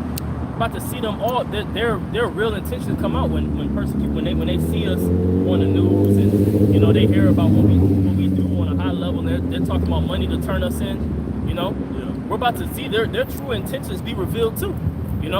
And a lot of these women that we done dealt with, and their true intentions as well. So but we're about to, after that, it's gonna come a point in time where we're given power, Right. for being obedient through that time. Right. So seeing through that bullshit and their intention being made real, we're going to have victory over that too, and be able to judge as we will, So when these people that's close to you, as demons start to come on them, don't take it personal. It's all through the will of Yahweh Shah. We're going to be able to have power over that situation eventually, man. Believe that. Matthew 10. Right here. I got it. This is Micah chapter 7 and verse 9 in the NLT. I will be patient as the Lord punishes me, for I have sinned against him. But after that, he will take up my case and give me justice for all I have suffered from my enemies. Bro, what is that? The Lord is gonna give his men mercy. Like I say, we're going through things, we have adversities that we have to deal with. You know what I'm saying? But woe to them that lose patience. You gotta have patience with this. All right, knowing, hey, when the Lord puts something on you to go through it, it could be something that you had in your past life that you're dealing with. Lord putting certain burdens and things on you. All right, it could be something that you did you may know or may not know of. All right, but you gotta constantly endure. We're supposed to count it all joy. All right, when the Lord puts something on us and we get through it. All right, they ain't doing it but strengthening us up through the Spirit. God. Verse 9 again from the top. I will be patient as the Lord Yahweh Bahashim Yahushua punishes me, for I have sinned against him. But after that, he will take up my case and give me justice for all I have suffered from my enemies. The Lord will bring me into the light, and I will see his righteousness. Then my enemies will see that the Lord is on my side. They will be ashamed that they taunted me, saying, so where's the Lord, that God of yours? Right. With my own eyes, I will see their downfall. And like I say, who is your enemies today? All right, the Lord told you in Psalms 83 who your enemies are. You got these different heathens that got their stores and their jobs and their stores and your neighborhoods. All right, you have Esau being that top corporate of who is your enemy. All right, these are your enemies. All right, and they put burdens on you. They, you know what I'm saying, you working, you ain't making ends meet. Now you're making less than ends meet. These are your enemy to put burdens on you. All right, you struggle because of them. But the Lord said we got a reward at the end of this tunnel. All right, so we got to deal with these certain things we deal with in life. But like I say, and then He's gonna put what? That recompense on your enemies and deliver you with what? Through that mercy. All right, so we'll be glorified at the end, long as we constantly endure. God says, with my own eyes, I will see their downfall. We're gonna see that downfall of our enemy. All right, that's what thus said the Lord. We're gonna see that. Wouldn't it be great to see that? See your downfall of your enemy, the ones that had you in subjection, constantly oppress you. All right. You have, like I say, even recently, you think about it, you have recent hangings of Jake. You think all these Jake just decided I'm gonna just go hang myself? No, there's gotta be something to that. You have your enemy that's gonna come down like a flood, all right? Great wrath, hey, and it ain't over with. We thinking that, if you think that everything is all good, it's all good, gonna get better, no. It's gonna, as Khan mentioned earlier, not even just these heathens. your own families, all right, your own woman, they're gonna become what? Your opponent, your adversary, your enemy. They're gonna be against you. They're gonna blame you, saying you brought this upon our household. They already are. Yep. They already Yep. are. They think that this shit is a joke, man. Everybody around, everybody, your whole family, if they ain't they ain't a congregation that's out preaching, believing, man, they your enemies, man. They just waiting on an opportunity to step on you, man. A lot of people are opportunists. Yeah. You know, they wait until that you know, they see you start to fall off to step on you and build themselves up. They're just looking for, a lot of these people around us, it's your job, in your household, they looking for an opportunity to step on you and build themselves up, man. I got a quick one. Psalms 55:12. This is a Psalm of David. He says, and this is the NLT, "It is not an enemy who taunts me. I could bear that. It is not my foes who so arrogantly insult me. I could have hidden from them. Instead, it is you, my equal, my companion, and my close friend." Yeah, as the book of Micah, the 7th chapter goes into. All right, man's enemies are they of his own household, man. All right, because we know how to deal with our enemies. We know how to deal with Esau. Sirach 12:10, never trust thy enemy. We're already expecting Esau and these other nations to do what they do. They're supposed to. All right, but the thing is, the catch-22, all right, and the main sifting agent that Satan uses is the very close thing to you, which is mainly your woman. That's why Scripture speaks about how the woman's heart is as snares. You see? Yep. So that's the main motherfucker you got to keep your eyes on, especially in these times, man. Right. All right, that's Satan's probably #1 sifting agent. All right, for the men that's in this truth, man. Right. You know, so hey, this is why the Lord is galvanizing our minds, man, to think a certain different type of way. All right, we gotta have the mindset Ezekiel had. All right, when the Lord, took Ezekiel's woman, Ezekiel, he didn't, fall back. He didn't lose patience. He just kept it moving, man. Right. All right. Lot, the thing that happened with his wife, she looked back. Lot had to keep on trucking, man. All right. So as we're in the straight gate, we gotta understand that the path is only so narrow for only one man to go at once, man. Right. Hey, if it be the Lord's will, your woman may be delivered along with you, or whatever. All right, but at the end of the day, that's why Scripture speaks about working out your own salvation with fear and trembling, man. If she keeps up, she keeps up. If she wants to look back, that was her lot, man. Right. Shit, look at Job's wife. Yep. See, she was down with him as long as he was up. Mm-hmm. As soon as the Lord allowed Satan to put hell on Job, he started to lose everything. And what does she do? She basically abandoned him. Yep. Curse the Lord. You still holding your integrity. You still worshiping the Lord. That's a woman for you, though, man. Yep. You see, in all these women now, the Lord, hey, the test is coming. We gonna get tested. Right. So you women think you're not gonna get tested, and like the brother said, for you brothers, man, it's with that, man, I can trust my man. Hey, bro, the scriptures show you, man, you never don't trust no woman, bro. Yeah. Right. You see? Yeah, because a woman don't have faith like that. That's why the wisest man on earth, Solomon, said, out of 1,000 women, you're gonna find none. All right, with that wisdom. Yep. Hey, shit, look at Samson. Samson's wife gave him up for some money. Oh, yeah. You know what I'm saying? Hey. A woman. How about that? Fuck yeah. Definitely.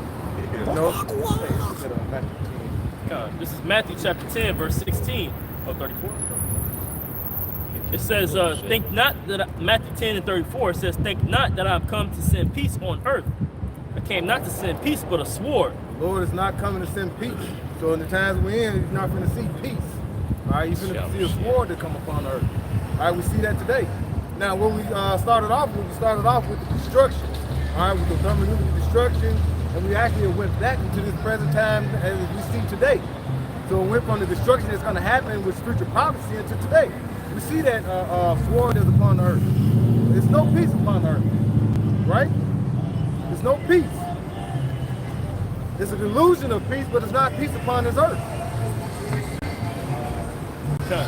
So it says, verse 35, it says, for I am come to set a man at variance against his father. Yep. And the daughter against her mother. And the daughter-in-law against her mother-in-law. Now, when you go to a sword, he say he comes to send peace, but not to come to send peace, but a sword. A sword comes to do what? To cut, divide, and also to what? to put to death. That is what a sword is for. The Lord said he's coming to send a variant or division amongst what? The family. So families are going to be divided. That's why when the God was mentioning earlier, how it's going to be division. Like they're going to be coming down on us. Your own family is going to be trying to send all these accusations towards you. That is the Lord ultimately setting that spirit upon them to cause that to happen. All right, just like you set a spirit upon Job's wife. All right, set a spirit upon Lot's wife. You know what you probably complained before they left. That's why you looked back, because she was like, we was living good. So she looked back and became a pillar of salt. But who was good? It was Lot. Lot was good. He kept going. His daughters made it. His daughters made it. Yeah. You know what I'm saying? Because they looked back. They listened to their father. Yep. You know. A sword is also a defense agent. You know, like the scriptures say in Psalms 34, the Lord, the angel of the Lord encampeth round about those that fear Him. So the Lord is actually he'll divide you from somebody who might be close to you, but it's for your defense. Right. You know, or your your family. You know, your whatever your situation is, your pseudo friend. You know, we might be divided for your defense.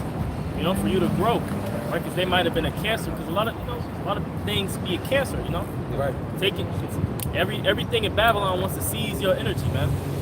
As you know, we think, you know, in the world, people, they try to point us out as our value low, and everybody's just supposed to eat off you, be able to leech off of the so-called black man, you know, or the Latino man, you know, Native American man. But no, man, our energy is so high, but we're just assumed that everybody just can leech off of us, man. Proverbs 31.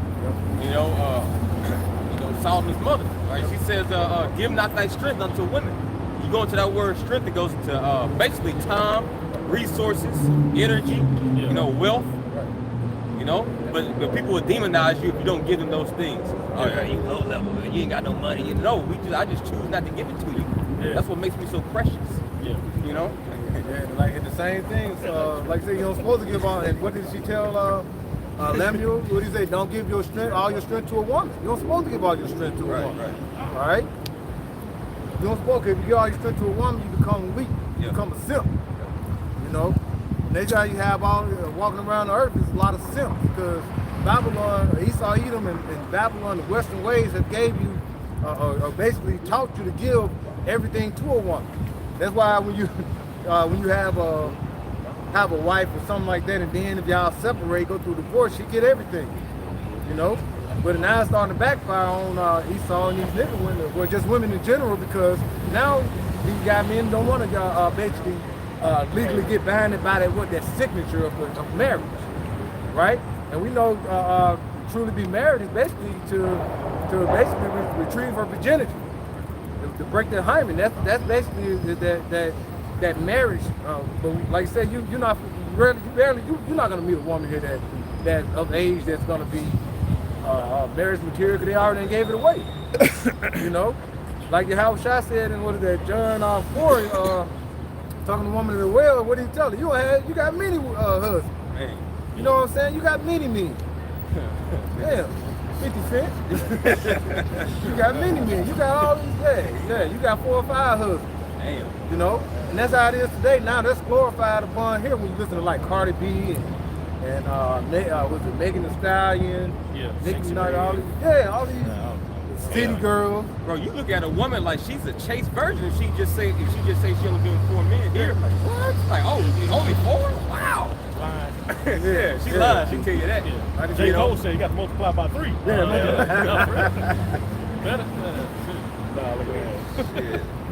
I got a quick one. Then brother want to speak. 1 Corinthians 7:29. But this I say, brethren, the time is short. It remaineth that both they that have wives be as though they had none. Yep.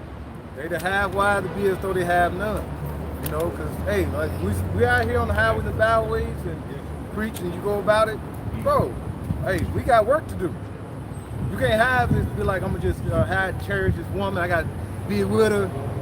When I'm not at work, I got to be with her. No, we got work to do. Like I say, be as though you have none. You know, you got plenty of brothers that out here that got women. But are they basically going ahead and trying to promote it, trying to push it, saying, no, we pushing the word of the Lord. All right? We're working out our salvation with fear and trembling. That's what we're doing. All right? So we don't have time to just constantly keep our minds to dwell upon our women. Texting her all day, Yeah. you know, answering every fucking phone call. These damn cell phones are demons, man. Yeah. 1 Corinthians 7:29, but this I say, brethren, the time is short. It remaineth that both they that have wives be as though they had none, and they that weep as though they wept not, and they that rejoice as though they rejoice not, and they that buy as though they possess not. God. And they that use this world as not abusing it, for the fashion of this world passeth away. And that's the point, because as we're still here waiting on Yahweh Shah, we're still going to be buying, we're still going to be selling, we're still going to, you know, acquire particular things. You know, we Jake, it's in our nature. We still going to be dealing with women. All right, but the point is that the time is short. All right, we're in the beginning of sorrow. So our minds have to be, even though we use this word as we just read, don't abuse it, man. All right, and that's where the snare and the trap comes in. Man, I was gonna say it made me think about think Ecclesiastes 7, if I'm not mistaken. There's a time and season for everything. There's a time to love, to refrain from love. Ecclesiastes 3. Yeah, 3. Slack it. Ecclesiastes 3. You made me think about that, right? Because there's a time for everything, and we're clearly not in the time to be all lovey-dovey, all in a peace kind of mindset. Nah, man, we at war, right? And we're sooner or later we're about to get out of here soon. So we need to be on top of our game more than ever. All right, the last thing you should be trying to do is get comfortable, let alone getting comfortable here. Yeah. And because it said the fashion of this world passed away. You know, and pretty much what's coming out of style is being a goddamn soy boy, man. The Lord said, gird up thy loins and be men, you know? So being all up under your woman, being a mama's boy to your woman, hey man, your ass you ain't gonna be able to make it. You know, because that fashion is gonna go out of season. Your ass gonna be outside in the cold with no jacket on, because you ain't look at the season, man. Yeah. That's it. Yeah. This the book of 2 Timothy chapter 2 and verse 3. Thou therefore endure hardness as a good soldier of Yahweh Shah Mashiach. Yeah, endure hardness as a good soldier as Yahweh Shah. All right, and we always make this reference. If you're at war, right, your primary concern is making it out of the war alive, completing your mission. Your primary concern is not your wife and kids at home. That'll get your fucking head blown off. You know, so like the brothers are going into, that brother brought up the book of Ecclesiastes. You know, in Ecclesiastes, the 8th chapter, I think the 4th verse, it talks about how a wise man discerns both time and judgment. Right, you gotta have situational awareness. You know what I mean? Like, there's a time and a place for certain things. And right now is not the time, like the brothers are going into, to have your head lodged up your woman's ass, man. All right, the time right now, really, we're prepping, right? We're preparing to be in front of Yahweh Bashem Yahushua, right? Literally, you know. I can say this, bro. You could be, popping toes with your old lady, watching Netflix, watching Tubi. You know what I'm saying? Tubi. Right? And let's say a brother call you. You know what I'm saying? Are you gonna let a demon hop in here like, nah, man, I'll call him back? Or are you gonna answer the call? Because you never know if that brother needs something, whatever the case is. Like, we don't just call each other just to gossip. You know what I'm saying? Yeah, you know what I mean? Like, so that's just an example. You know what I mean? That's just a real world example. Are you gonna prefer your woman or your whatever, your car, your house, your dog, over spirit? Because ultimately it's the spirit of the Lord. It's all spiritual. You know what I'm saying? Like, it's a carnal man gonna look at it as a phone call. Okay, I can call it back.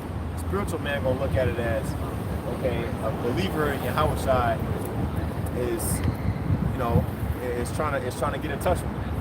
You know what I'm saying?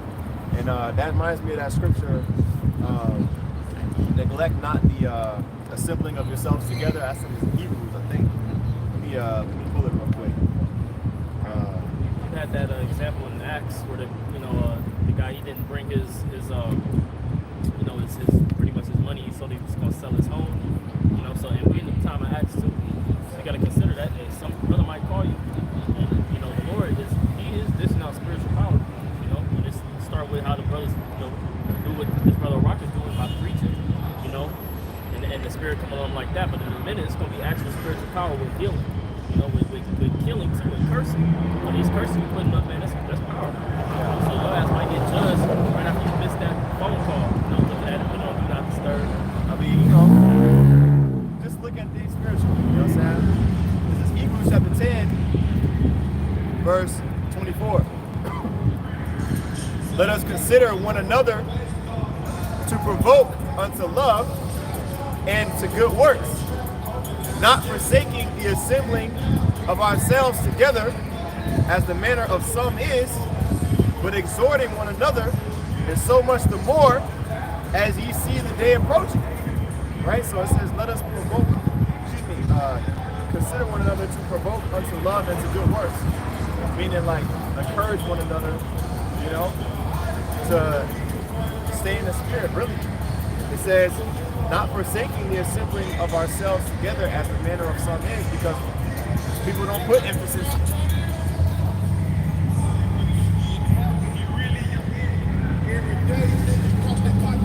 Anyway, people don't, I mean, just roll your windows up, bro. I don't know, man. I mean, just roll your windows up, man. If you want to blast your shit, roll your fucking windows up. But it says, not forsaking the assembling of ourselves together as the manner of some is, which is the point. Certain congregations, they don't really fellowship. You know what I'm saying? Fellowship is important, not just in person, but just one-on-one. That's the real activities of the church. And then it says, but exhorting one another, because what happened when you fellowship? If you're in the spirit, it's going to lead to exhortation, encouragement, So that's the thing. But that's the point I'm going to make. Yeah, it's water. Yep. Nah, that's a beautiful point. And then part of that too is realizing that, we have value in this truth. Like, case in point, all the value that you have is really just for your utility in regards to, the ministry and to brothers. But again, we've been conditioned in Babylon the Great to think that we have no significance, we have no impact, right, on the people that we're around. When really, the opposite is true. That's why the Lord spoke on, what we're about to read in Psalms 133. The importance of brothers coming together. You got that. Psalms 133 and verse 1. Behold, now good and how pleasant it is for brethren to dwell together in unity. Right. Can you read that again, Bob? Yep. Psalms 133 and verse 1. Behold, how good and how pleasant it is for brethren to dwell together in unity. Right. And that's also why the scriptures say two is better than one. The Lord rose up, brothers for a reason. The Lord organized this thing in a way, right, so we can, where we can, we can pull up on, we can check on each other, we can fellowship, right? We can edify, we can teach, right? He set it up this way for a reason, because a lot of, being amongst the body is a blessing. Being amongst the body is an extreme blessing, and without it, you know what I mean? A lot of guys, a lot of people won't make it, Verse 2, it is like the precious ointment upon the head. Verse 2 again, it is like the precious ointment upon the head. Right, like the precious ointment upon the head, right? And what is ointment? Right, ointment is basically oil. Like modern day, you go to CVS, you get some Vaseline, right, or some Neosporin. You go get some Neosporin, right? That ointment has healing properties, right? So when you're amongst the brothers, right, you down in the spirit, right? You call a brother call you, right? That's the scriptures talk about, or Yahweh Shai talk about, I shall come with healing in my wings, roughly paraphrasing. That's all a part of that, that ointment. Continuation on verse 2. It is like the precious ointment upon the head that ran down upon the beard, even Aaron's beard that went down to the skirts of his garment. Yep. That's the point on that. You know, neglect not the gathering. You know, the brothers. This Proverbs 17:17. A friend loveth at all times, and a brother is born for adversity. Yeah. That's what we're going. We're going through all types of adversity. That's what the body is for. We lean on one another. That's basically our constellation here. Everything is against us here, but guess what? Our constellation is the brother of the body. Yeah. So that's where we look to get that prelude of the kingdom through the body. Yeah. And the brotherhood is a major advantage, right? In the times that we're in right now.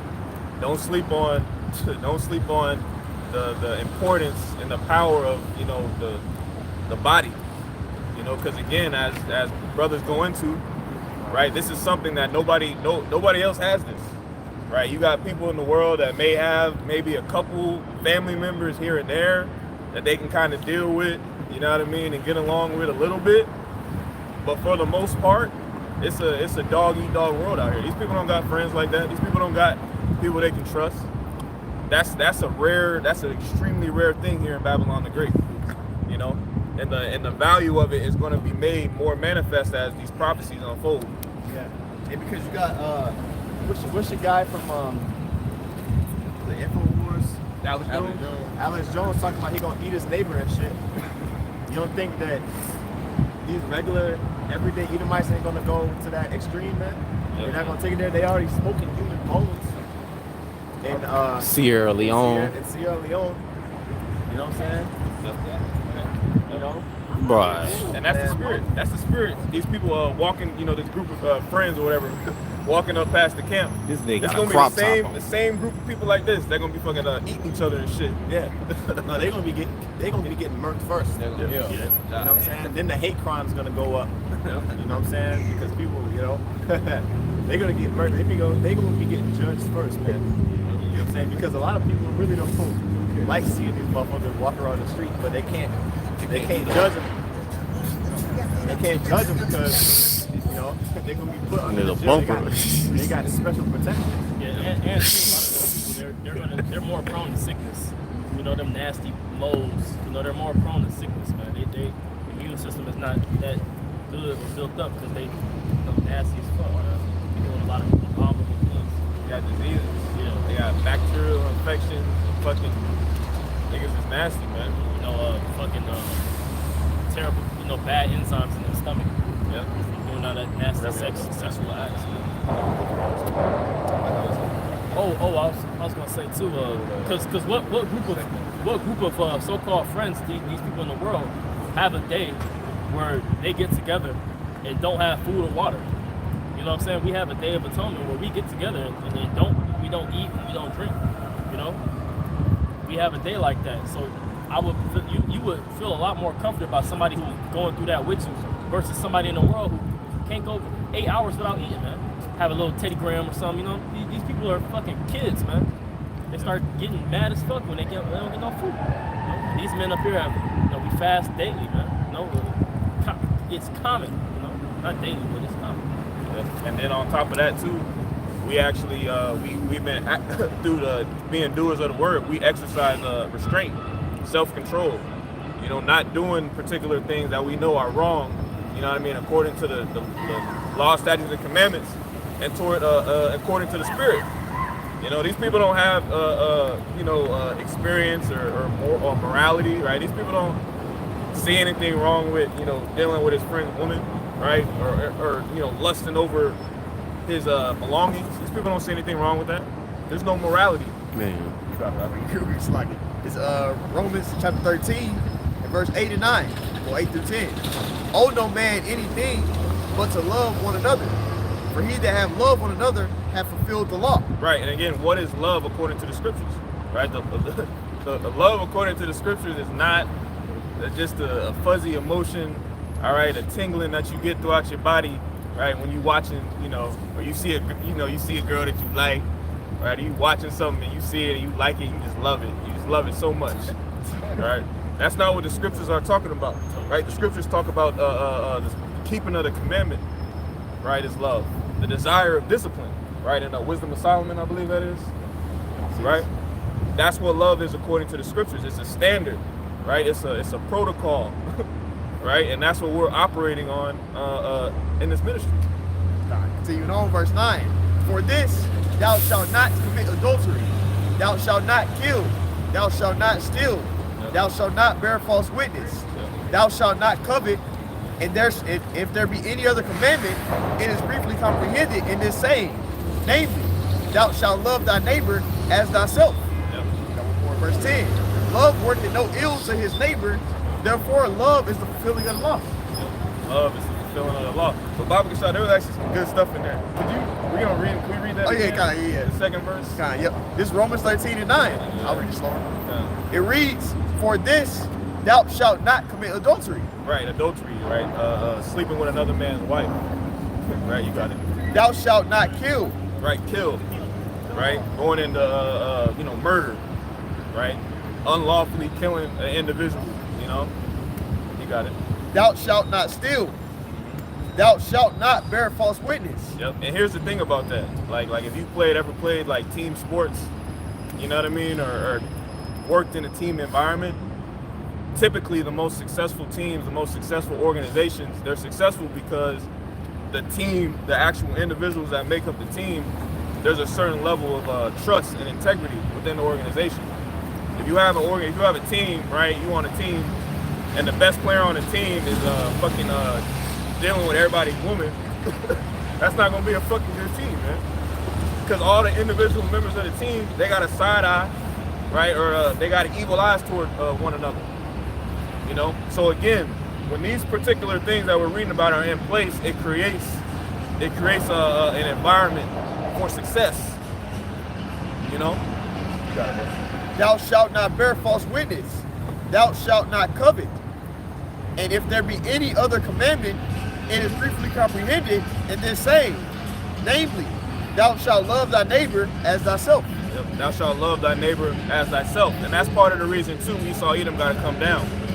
That's part of the reason too he's got to break up, or he's got to push forth this famine of the word. You know, because again, this body, the Lord raising us up, right, and putting the Spirit on us to apply these scriptures. It's an entity that can't really be messed with. Right. It's all up to Yahweh Shem Yahushua. You know. It's John 14 and 21.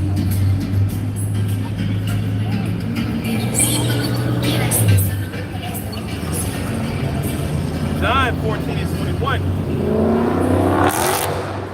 He that hath my commandments and keepeth them, he it is that loveth me, and he that loveth me shall be loved of my Father, and I will love him and will manifest myself to him.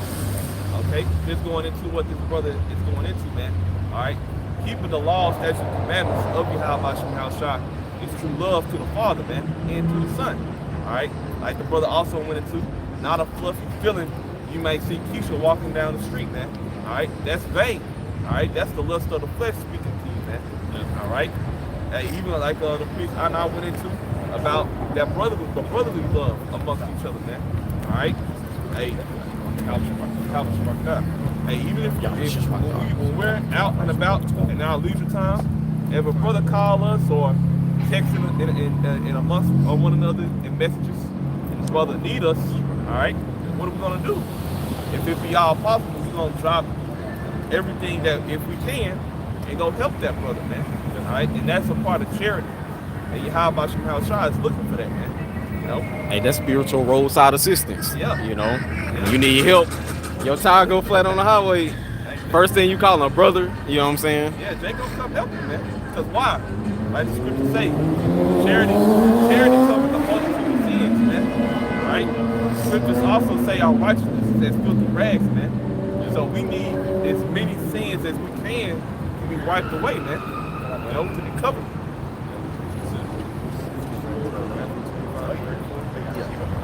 Yep.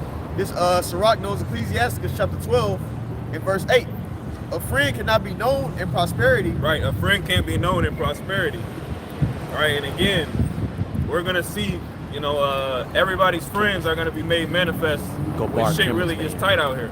All right, when your ass is hungry, when your ass is broke, you don't got nowhere to stay, nothing, nowhere to eat. That's when it's gonna become evident. All right, this person is my friend. All right, but again, part of the delusion of Babylon the Great is everybody think they got friends. Right. You know, you got Facebook, you got Instagram, you got followers and shit. You know, thinking your ass got friends. This is the book of Ephesians 5:21. Submitting yourselves one to another in the fear of Yahweh B'Shem Yahushua. And that's what keeps us, you know, glued together as friends. Right? Even if a brother, you know, may offend you or you may get in your feelings, man, you brush that shit off. All right, because why? The standard, right, is the fear of the Lord. That's what makes this thing of ours, right, as the beloved elders and apostles, you know, coined this thing of ours. That's what makes it so precious and rare, all right, and divine, because it's rooted in the fear of Yahweh B'Shem Yahushua. I'm gonna read that again. Submitting yourselves, and that's the point. Submit. Sub means to be under. All right, so we put ourselves under, meaning we prefer a brother higher than ourselves, man. All right, submitting ourselves, you're submitting yourselves one to another in the fear of the Most High, man. So that's the point. That's such a key ingredient, man, the fear. And that's, again, that's a shortcoming, that's a downfall, right, of modern Christianity. And all these people that have been, you know, claiming, you know, the Bible and teaching out of the scriptures, where is the fear? Y'all never push the fear of the Lord. And even Israelite camps to this day, y'all still don't push the fear of the Lord. When none of this works, none of it works without the fear of the Lord. You know, that's what stops you from doing particular things, thinking particular thoughts, you know? This is Ecclesiastes, no, Sirach, chapter 12, verse 8. A friend cannot be known in prosperity, and an enemy cannot be hidden in adversity. Right. An enemy can be hid in adversity, you know?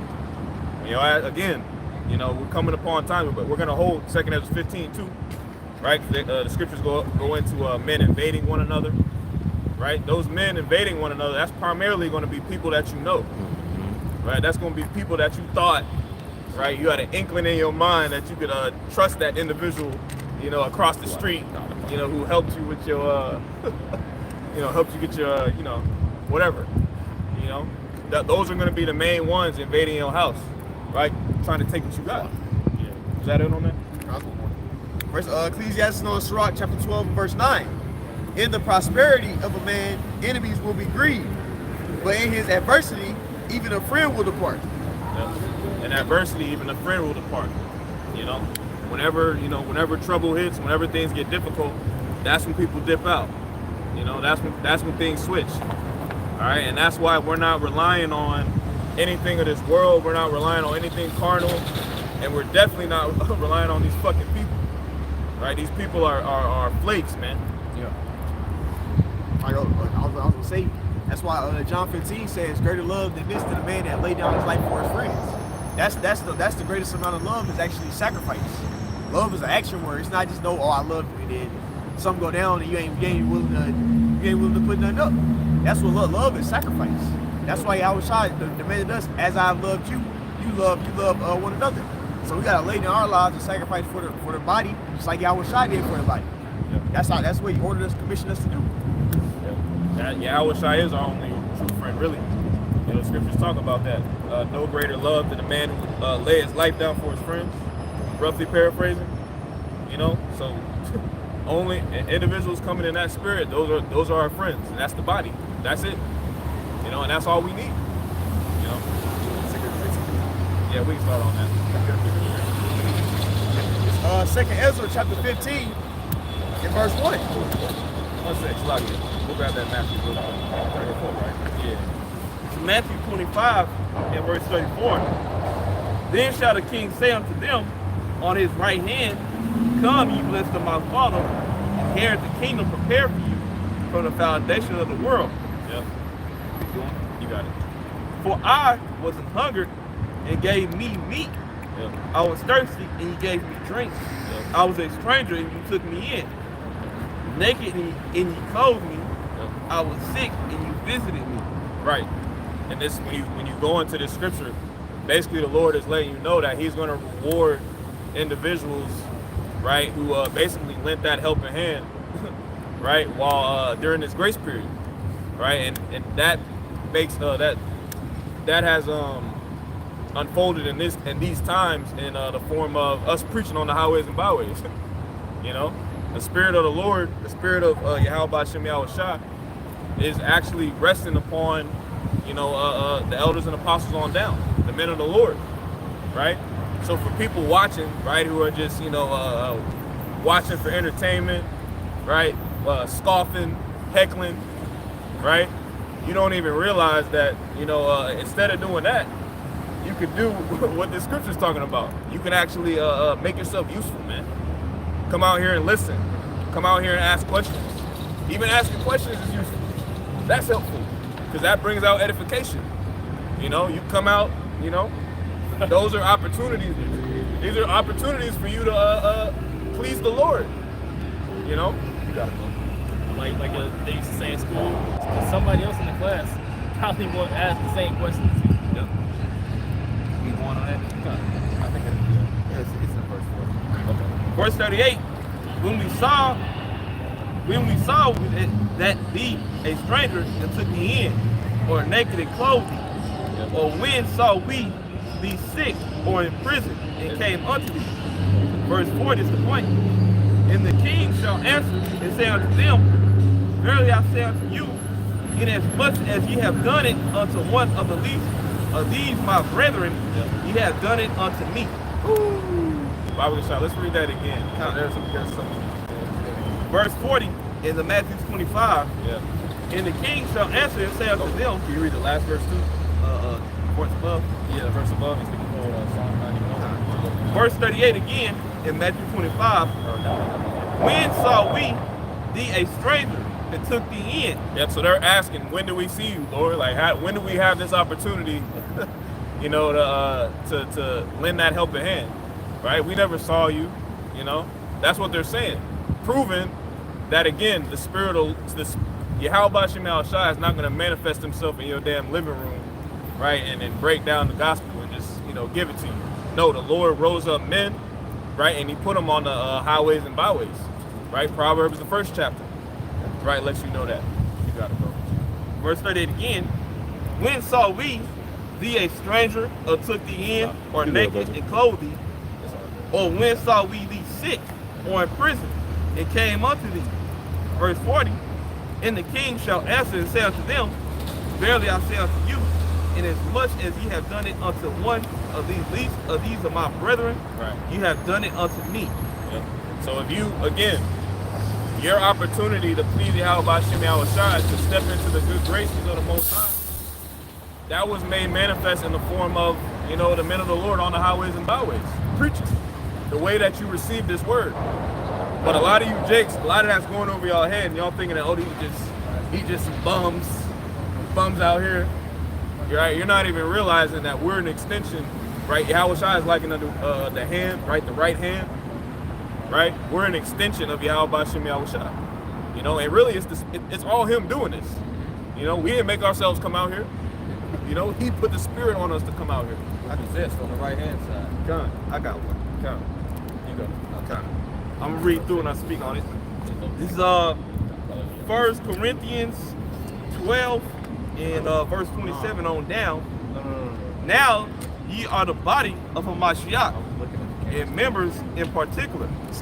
And the Most High has set some in the church, first apostles, secondly prophets, thirdly teachers.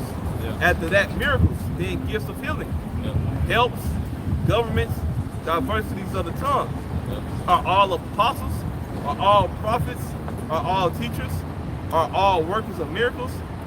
Have all the gifts of healing? Do all speak with tongues? Do all interpret? But covet earnestly the best gifts, and yet show I unto you a more excellent way. So basically, Yahweh Shem Yahushua went into all the diversities of the ministry, okay, of this truth, man. Okay, you got apostles, you got teachers, all right, you got workers of miracles, helpers, all right. All these things have to be within the body of Yahweh Shem Yahushua, man. Okay. Now this is the what? That third temple. All right. The Lord just broke down to the third temple. Okay. It's not gonna be no physical temple that Esau is over there raising up in our land, man. Like, no, this is what the brother was saying earlier about how Esau can't touch this thing, man. Why? Because it's not physical anymore. It's spiritual. That's why Esau's gonna come in a way to what? To demonize the truth, man. To make us look like the bad guys. But truthfully, hey, we the right. You know? You got something? Yeah, 1 Corinthians 12 and 14, it says, "For the body is not one member, but many." That's it. Just like the precept says, man. Hey, we the different stones of the same house, man. Okay? So what? What does that mean? That what? We're in the like mind with Yahushua. And Yahushua is what? In like mind with the Heavenly Father. We all on one accord here, man. Okay?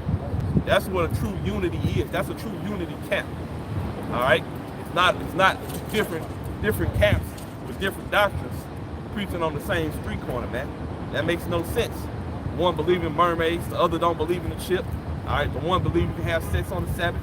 All right, the other one believes that you can sodomite your woman. No, that's that verse, man. To you how about you how shot, man. No.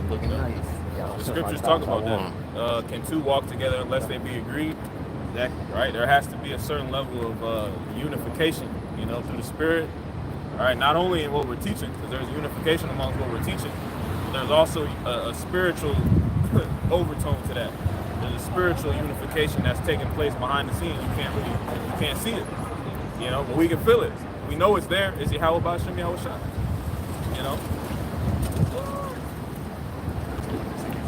Yeah, we can jump on that. This is the book of 2nd Ezra chapter 9. I'm gonna start at verse 9. It says, "Then shall they be in pitiful case, which now have abused my ways. They that have cast them away despitefully shall dwell in torments." Right, and that's going to be the punishment. That's the judgment written for all you individuals, right, that wasted this grace period. Right, brothers have been out here for, you know, the elders have been out for decades. Right, the Lord has extended His hand, right, for all this time. But guess what? If you do not, you know, hearken. All right, if you don't believe the report, you're going to be in pitiful case, right? Scriptures talk about great miseries, you know, and we don't want to find out what that is, man. we want to prophesy it, we'll tell you about it, but we ain't trying to find out what that's, you know, what that's really talking about. Straight up. But again, you people don't have the fear of the Lord. You know, y'all are willing to take that risk and find out what Yahweh Shem Yahushua is talking about. You know, We're gonna fuck around, find out. yep. And y'all gonna get it, man. Y'all gonna all the shit talking, all the plan, right? All the hee ha ha, talking shit at your job, you know, your bum ass job. They're gonna have to pay for that shit, man. That's Matthew 12 and 36. That you're about to be fired from, by the way. Yep. Laid off. Yeah, like, This 2nd Ezra chapter 9 and verse 10. Well, actually, I think that was everything on that. Oh yeah. Yep. This 2nd Ezra chapter 9 and verse 10. "For such as in their life have received benefits and have not known me." Yep. Verse 11. Man, receive benefits, right? You already an Israelite, right? So you got the spirit of the Most High on you, right? You know, Jake talking with them, anything. They can sing, they can dance, right? But even you got these Israelite camps, right? Making merchandise of the truth, making board games, right? Doing all type of bullshit, right? Could you read that scripture again? Gotcha. This 2nd Ezra chapter 9 and verse 10. "For such as in their life have received benefits and have not known me." Right, here it is. You're trying to profit off the truth. You're trying to benefit off the truth, right? And that's a grave error in the eyes of Yahweh Shem Yahushua. Matter of fact, I want to touch on that real quick. We get 1 Peter, the 1st chapter, where it talks about we haven't been redeemed by corruptible things, right? Because when you read the scriptures, right, and you go into the story of Yahushua, His blood, we were redeemed through the blood of Yahushua, right? So when you make merchandise of this truth, basically what you're doing is you're directly spitting on the sacrifice of Yahushua, right? You can't quantify this truth. You can't put a numerical value on this truth, right? It's invaluable. You know, but that shows you, right, that these people don't, these Israelites, just because you're an Israelite, that don't mean you have an inkling of what the hell is going on. Right? And there's going to be a grave penalty to the individuals doing that.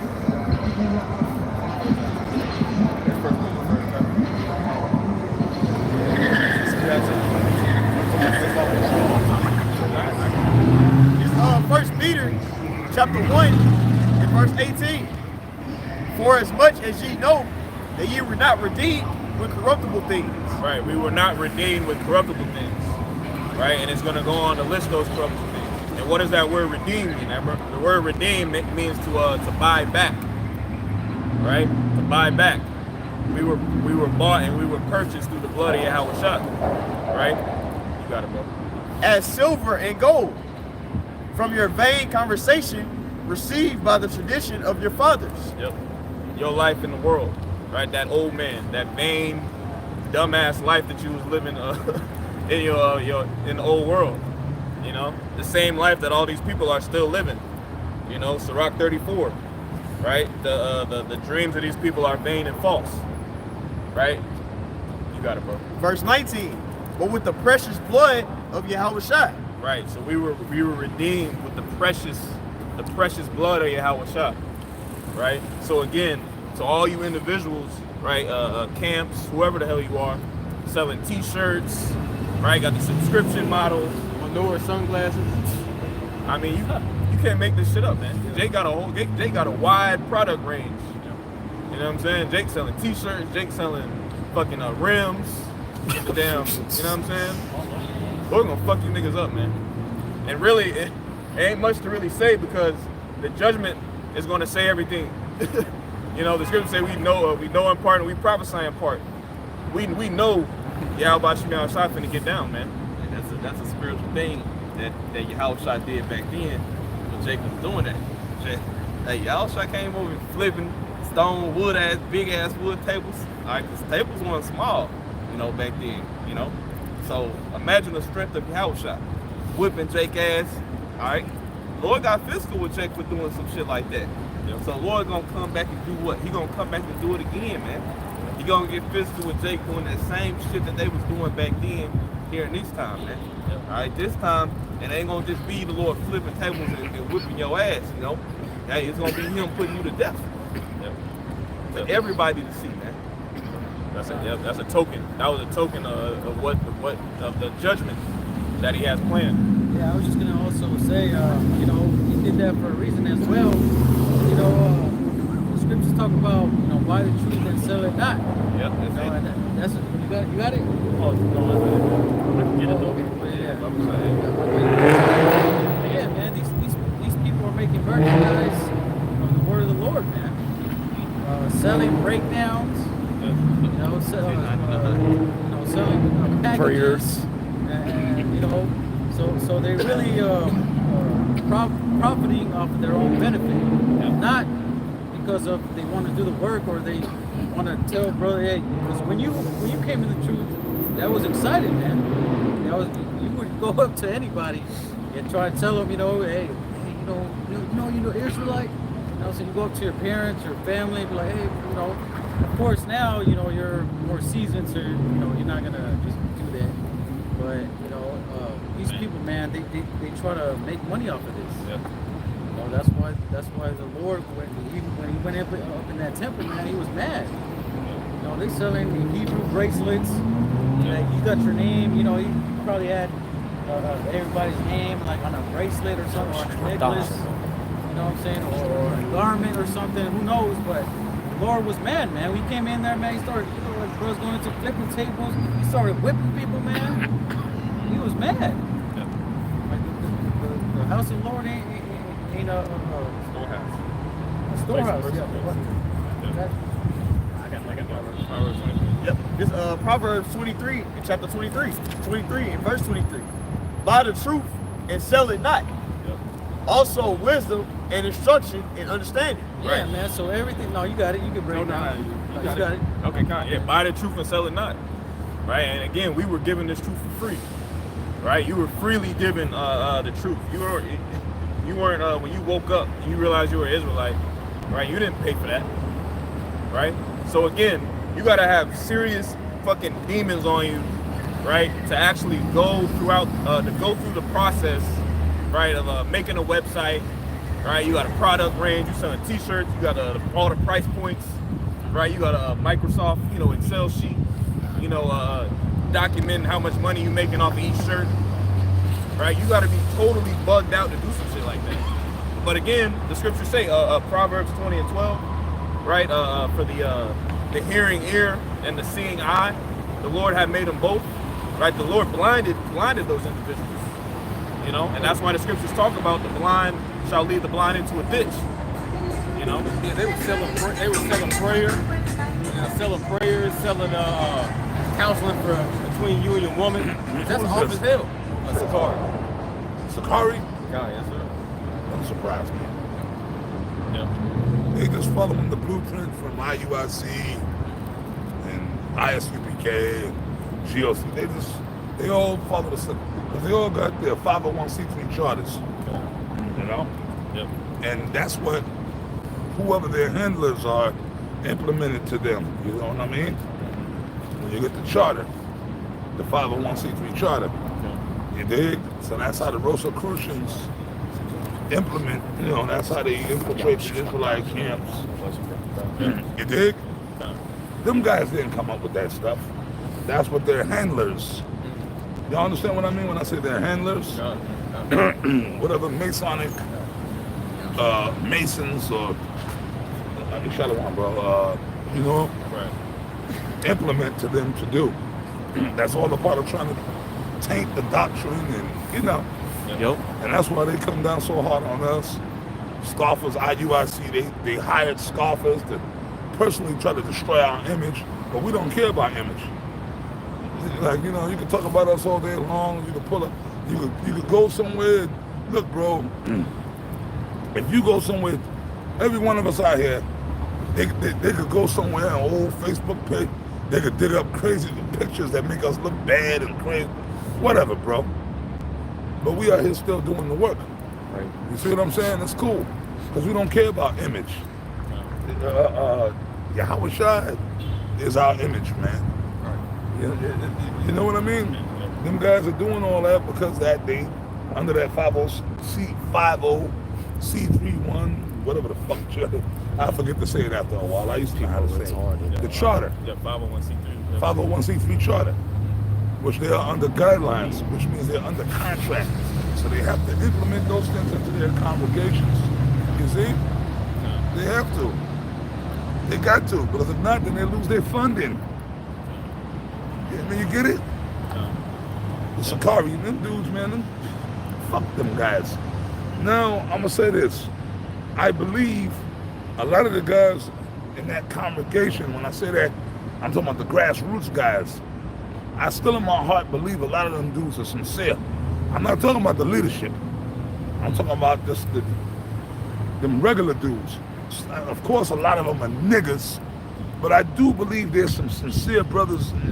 I believe there's sincere brothers in IUIC. You good, Apostle. I believe there's sincere brothers in IUIC. I believe in all those different camps.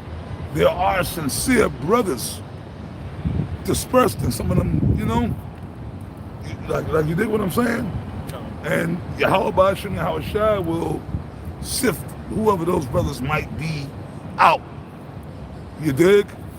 And just have them doing the work or whatever they're gonna do. You understand what I'm saying? But of course there's a lot of niggas. Look, we got niggas in GMS. Okay? Unbeknownst to y'all, we don't know exactly who they all are. There's a lot of monsters and demons in GMS. Y'all see how many videos we do getting on guys in Great Millstone. Every so in the off. You know what I mean? There's niggas in GMS. I'm not saying every brother in GMS is righteous. We got niggas and demons and monsters in GMS. I just pray I'm not one of them. You know what I mean? That's why, like I read the scripture earlier, I did a video, examine thyself daily whether thou be in the faith. Right? That's why you gotta pray to the Lord. I always quote Psalms 51. Take not thy Holy Spirit from me. This is why brothers got to pray every day. You know what I mean? Stay on our way. Pray to the Lord, man. Yahweh Shai said what? A righteous man falls 7 times and get back up again. You gonna sin, but then you gotta pray to Yahweh Shai that to forgive you, man. It's to forgive us. Forgive us of our sins, and just try not to sin. Remember, we under grace too. We're not under the law, brothers, like bro, because y'all know, you brothers know better now. If we was under the law, none of us are making it. Okay? If we was under the law right now, truly, we ain't making it. None of us are making it, bro. Okay, right or wrong. How many of you brothers got a woman right now? Raise your hand. I'm serious. High. Raise it up high. How many of y'all got a woman? Raise it up high. You got a woman? Okay, cool. Good for you. But no, hold them up. I'm gonna go on. Get him up. Keep him up. Like my man lean on me. Okay, we got women, right? Okay, us that's holding our hands up. The women that we gonna go home and lay up with tonight, were they virgins when we met them? Were they virgins? No. So what is that? Us with our hands up, us. What does that make us? Adulterous. Sinners. So right now, if we was under the law, if the Lord came, are we gonna make it? We out the game. We out the game. Right? So we might as well just hang it up. I'm gonna get all y'all though. Y'all have all had women, right? Y'all done got pussy, right? Were they virgins? Every woman y'all laid up in, were they virgins? So we're all sinners. Let's just deal with that. No, I'm just being serious, man. According to the scriptures. So we're all sinners. I can't speak for none of y'all out here. I can speak for me, Rakar. I never had a virgin. I got close one time back home in Florida, but it didn't go down. I wasn't able to solidify it. But no, I was just gonna say, you know what I'm saying? I never had a virgin. So every woman I have been with, has been with another man. So that makes me an adulterer. You see what I'm saying? So that's why Yahweh Shai came, we under the law. Yes, Satan always got it. Yeah, but we in spiritual times, so the spiritual demon Satan turns the volume up. But anyways, you know what I mean? I'm just using that analogy because that's the easiest analogy I could think of according to the scriptures. So we're not under the law right now. We're not under the law, bro. We're under rehearsal. But what did the Apostle Paul say? Was it Romans, right? Do we then make void the law through faith? Excuse me. Lord forbid, we establish the law. Even though we know we're not under the law, we still keep it to the best that we can. Because even like, once again, when you go into the law, y'all brothers have all been in the truth long enough to know, right? Have y'all read the law? Have y'all really thoroughly read the laws? There's certain fabrics, like, brother, everything, man. These clothes we wearing are unlawful. You dig? Everything we doing, man, we don't know what the soap you use, man, we don't know what this devil is. He got everything tainted, man. So really, man, we living by faith. You understand? We living by faith. The toothpaste we use, you can call it, okay, well, we can go to Trader Joe's, Whole Foods, and try to get organic. This is organic. Well, how you know that's that? Right. We don't know. The deodorant, you know? So what we gonna do? You gonna walk around funky, stinking, breath stink, and I ain't gonna do nothing. I'm just gonna sit there in a lotus position in my bedroom. I'm gonna go live up in the mountains and this. Right? You could do that, but that's bullshit. Because you gotta do the work. You see? So we living by faith. So we're not under the law right now. But that means, oh fuck it, we ain't under the law. I'm just gonna go on ahead and eat pork. No. Because that's being willfully wicked. But like, and other things we might mess up, man. We might mess up here and there. We're gonna. But then you pray to the Lord, but then the Lord will have mercy because this is the time where it's like, okay, Lord, I fucked up, Lord. But that's why Yahweh Shai said, don't let your sins weigh you down. That's why Yahweh Shai said, a righteous man falls 7 times and get back up again. That's why Yahweh Shai said, forgive your brother what? 7 times 7. Yeah. Because we all fucked up. Let's say me and you have some art. It's gonna happen. Everything ain't always gonna be perfect, man. Me and you might get into some art. And a lot of the times, I'm gonna be honest with you, man, when brothers get into art, I'm gonna tell all you brothers, man, a lot of the times, it be much to do. I'm sorry, brother. A lot of the times, it be much to do about nothing. For real, it be like a lot of the times, when a lot of y'all brothers getting in the middle, I know that I've been there too. It be much to do about nothing. And then when you finally sit down with the brother and talk, and the other brother like, yeah, no, man, you know, man, nah, cause you know, and you know, the other brothers can see. That's why brothers can't be fucking like women. Yeah. Other brothers can't get it. You been. You know, the Jakes need to shut the fuck up and stand mind their business sometimes. They're talking, yeah, well, no, because. You know what I'm saying? No, like, you know, like me and you finally sit down, sip some yayan and say, look, look, brother, Salakia. And you like, yeah, brother, Salakia, man, you know. Like, yeah, brother, I'm just being honest. But, you know, I'm just being honest, though.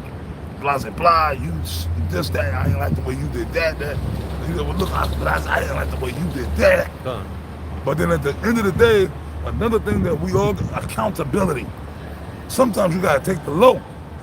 Even sometimes, I say, if you get into art with a brother, you gotta fucking, sometimes even if you think in your mind you right, and you know what, you might be right.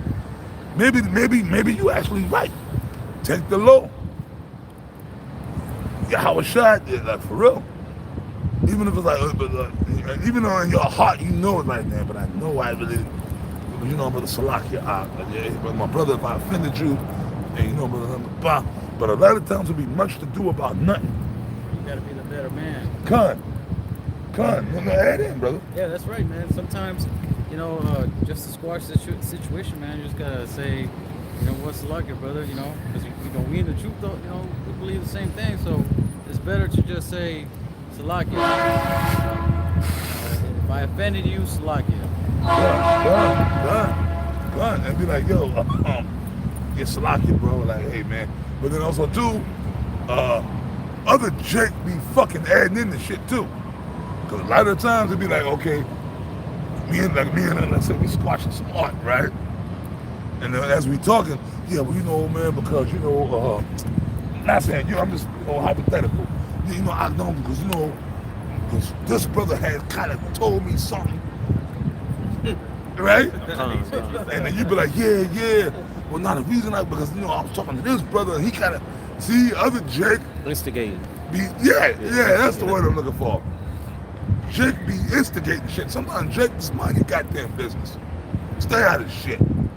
Because, you know, in your anger, right? In my anger, like, me and the guy art. So, of course, you know, brother, we can't help it. We Jake. Read the scriptures. Read Exodus. We all Israelites, man. Jake do shit, man.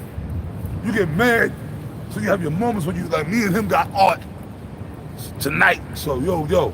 But this, like I said, this brother, my boy. So, of course, later tonight, when we go back to my crib, he might slide through. We sit with some yayan, whatever. So I'm venting to him, of course. And then he, with this brother, he venting. See how shit get going? I'm with you, like, yeah, brother, man. You know what I mean? So say, hold on, that brother. And then what you should do is be like, well, you know what, man, look, you know, I mean, I hear you, I'm just listening, but you know what, you just gotta talk to the brother. But it don't always work that way. You'll be like, yeah, coming out, yeah, you're right. Yeah, brother, man, he kind of, last week, man, he kind of looked at me. You know, that's how shit get going. That's how shit get popping. It's the same. You know what I mean? We gotta come on with it. This I'm Leviticus. giving y'all scenarios. These are learning tools, man. Go ahead, bro. On how to deal with the brotherhood. We gotta teach this too. You know? This Leviticus 19 and 16. Thou shalt not go up and down as a talebearer among thy people. That's the word I was trying to think of. Read that again. Leviticus 19 and 16. Thou shalt not go up and down as a talebearer among thy people. Neither shalt thou stand against the blood of thy neighbor. I'm the Lord. And that's how shit gets. Well, go ahead, brother. Break it down. So yeah, talebearer is exactly what the Apostle Paul was just going into, man. You know, slander and gossip. All right, just moving in an energy and vibration of a woman. That's what women do, and that's how a lot of mess gets started, man. You know, and before you know it, it done grew and grew and grew. You know, into a big ball of confusion and mess. But it could have just been. It could have just been easily taken care of, just as Yahushua told us to back in the 18th chapter. If you have an ought against your brother, go straight to him, face to face, and squash that shit out. Don't be going up and down, talking to different dudes, and now everybody else side eye this dude, side eye this brother at the camp, because of you. Yep. Verse 17 in the NLT. If I could also make a point real quick, because it's important not to, going into, man, gossiping, that's what a talebearer does. And I remember there's a scripture in Proverbs, it said, 6. Is it a talebearer revealeth secrets, but a wise man hideth the matter? You know what I'm saying? Because that's what you're supposed to do, man. You're not supposed to go around backbiting and telling brothers, man, this brother, he did this to me. And then you go to the, you know what I'm saying? You're not, that's wicked. That's like the brother said, man. That's what a woman would do. That's why women don't get along. That's why, because women are just all fucked up anyway. But that's why women don't like, hey brother, now you notice, two brothers can live together. Even real talk, even niggas in the world, you can have two men, any man, Israelite men, even heathen men, like two men, two homeboys, they could be roommates, and they'll live together for years. I mean, every once in a while men do, but when men, like you said, it was motherfucker, but then they'll say, all right, man, it's cool, and y'all cool again. Men get along. Yeah. Women don't get along. Two women can't live together, but only for so long. Yo. Women can't live together, bruh. Two bitches can't live together. That relationship lasts only so long. Yep. Hey, you know what? It's funny. You talk about lesbians, right? You talk about men being abusive and shit like that, right? They always try to paint us men, we're woman beaters and we're abusive and we're monsters. Them lesbian relations. That's the actual statistic. Kevin Samuels even brought that out. Lesbian relationships, the lesbians that's the most abusive relationships as far as domestic violence. The most domestic violence relationships are lesbian relationships. Them lesbian lovers, they be beating their girlfriends up. The butch one, the one that's the man figure, that's the most worst domestic violence. Even the police acknowledge that. A cop will tell you that. If I can, I can concur. If I can add, because the previous job I used to work at, I saw a lot of shit like that. But it was Eve. She was a lesbian, of course, and her I guess whatever you want to call her other mate, her partner. All right, she literally stabbed Eve in the forehead, and the whole face was with a screwdriver. Of course, she died. She was on the scene. Oh, she died? Oh yeah. It was holes all in her face. Damn. The eyeball, the ears, everything. Whoa. Just holes all over. Blood everywhere. All right, but that's a prime example though. Like, she done killed her ass up. God, it was a lot of calls like that, man. Where women with women they'll clash, and deaths, gunshots, all. Yeah. See, because women are psycho. But that's the whole thing. The scriptures are in place. Brothers, we're not supposed to act like women. That's why when you the Bible says what? put off now the weak nature, right?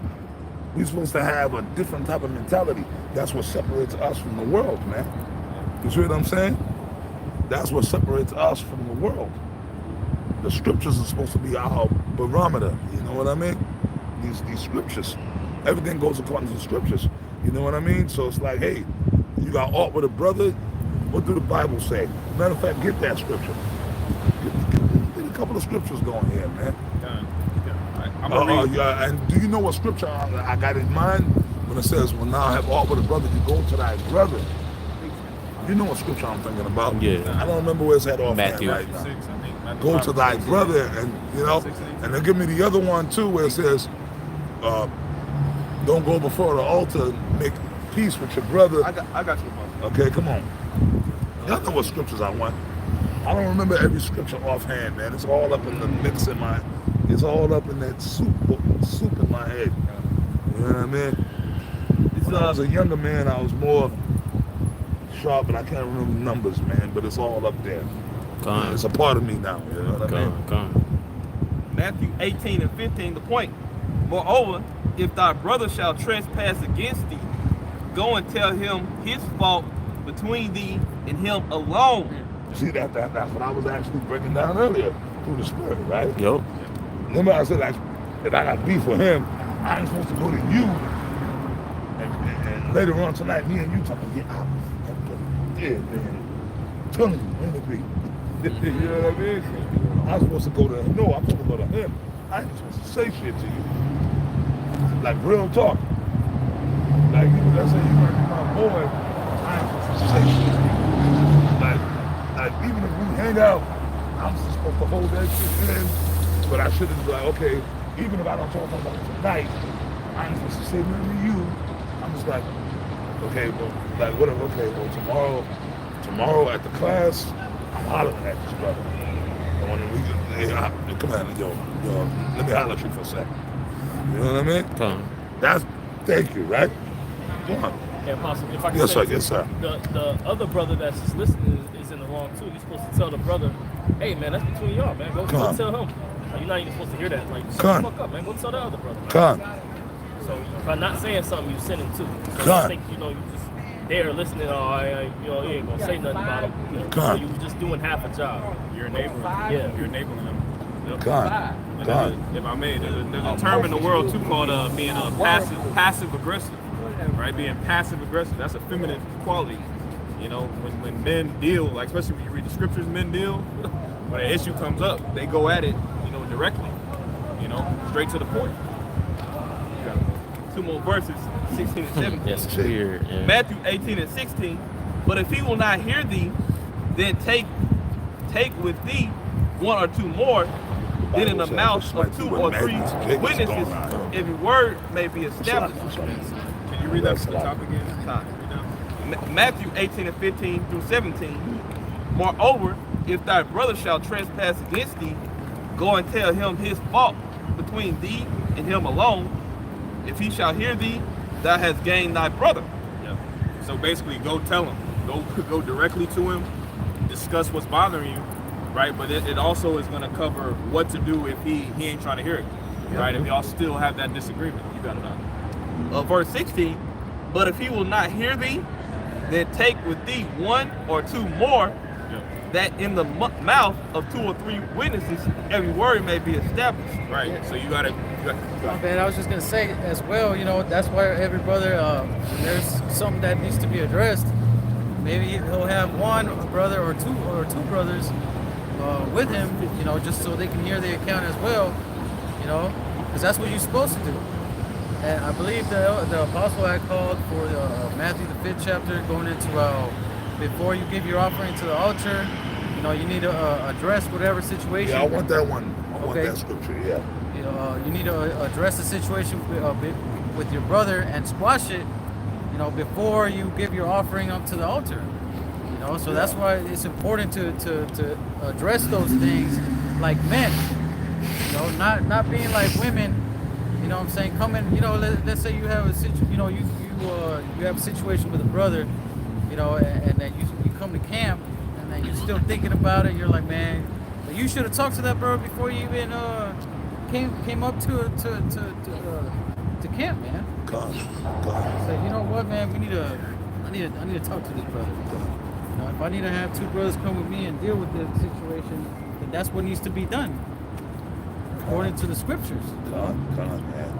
I mean, real talk, according to what the scriptures say, because what we doing right now, what are we doing? We teaching, right?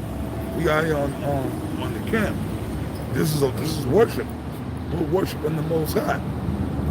So realistically, you shouldn't come to camp if you got art still. They got to be handled right away. Because when you let shit fester, that's where Satan comes in.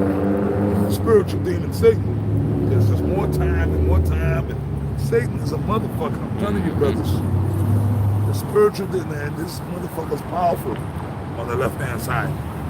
So, really, like the brother said, you shouldn't even come to camp. You out here teaching, but you in your mind is nigga, that fucking nigga. And the brother right there on the camp with you.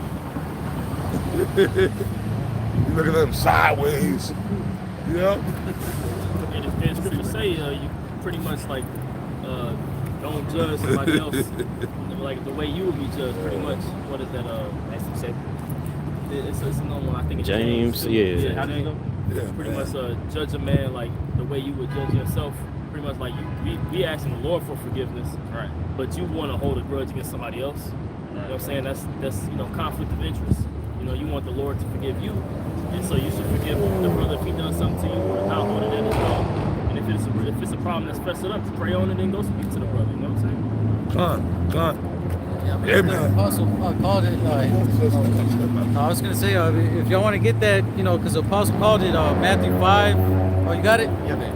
This Matthew chapter 5. I'm gonna start at verse 22. But I say unto you that whosoever is angry with his brother without a cause shall be in danger of the judgment. And whosoever shall say to his brother, Rakah, shall be in danger of the council. But whosoever shall say, thou fool, shall be in danger of hellfire. Verse 23. Therefore, if thou bring thy gift to the altar, and there rememberest that thy brother hath aught against thee, leave there thy gift before the altar, and go thy way. First be reconciled to thy brother, and then come and offer thy gift. Yeah, because we coming up here and we giving a gift up in the altar, man. So before we do that, if we have an art with a brother, man, first, leave the gift, and then settle the deal with your brother, man, before you give your gift, man. Go ahead. You got more on that? Okay, yeah, that was, so before you come up here and give your gift unto the altar, man, squash the matter with your brother first. Because the apostle going into, man, like, let's say you next to the brother you have an ought to, and you bringing out scriptures, you're pretty much being a hypocrite. You're pretty much being two-faced, two-faced.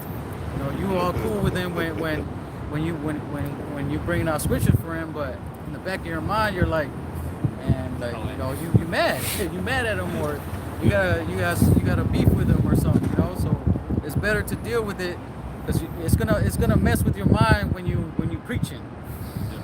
You might say something that's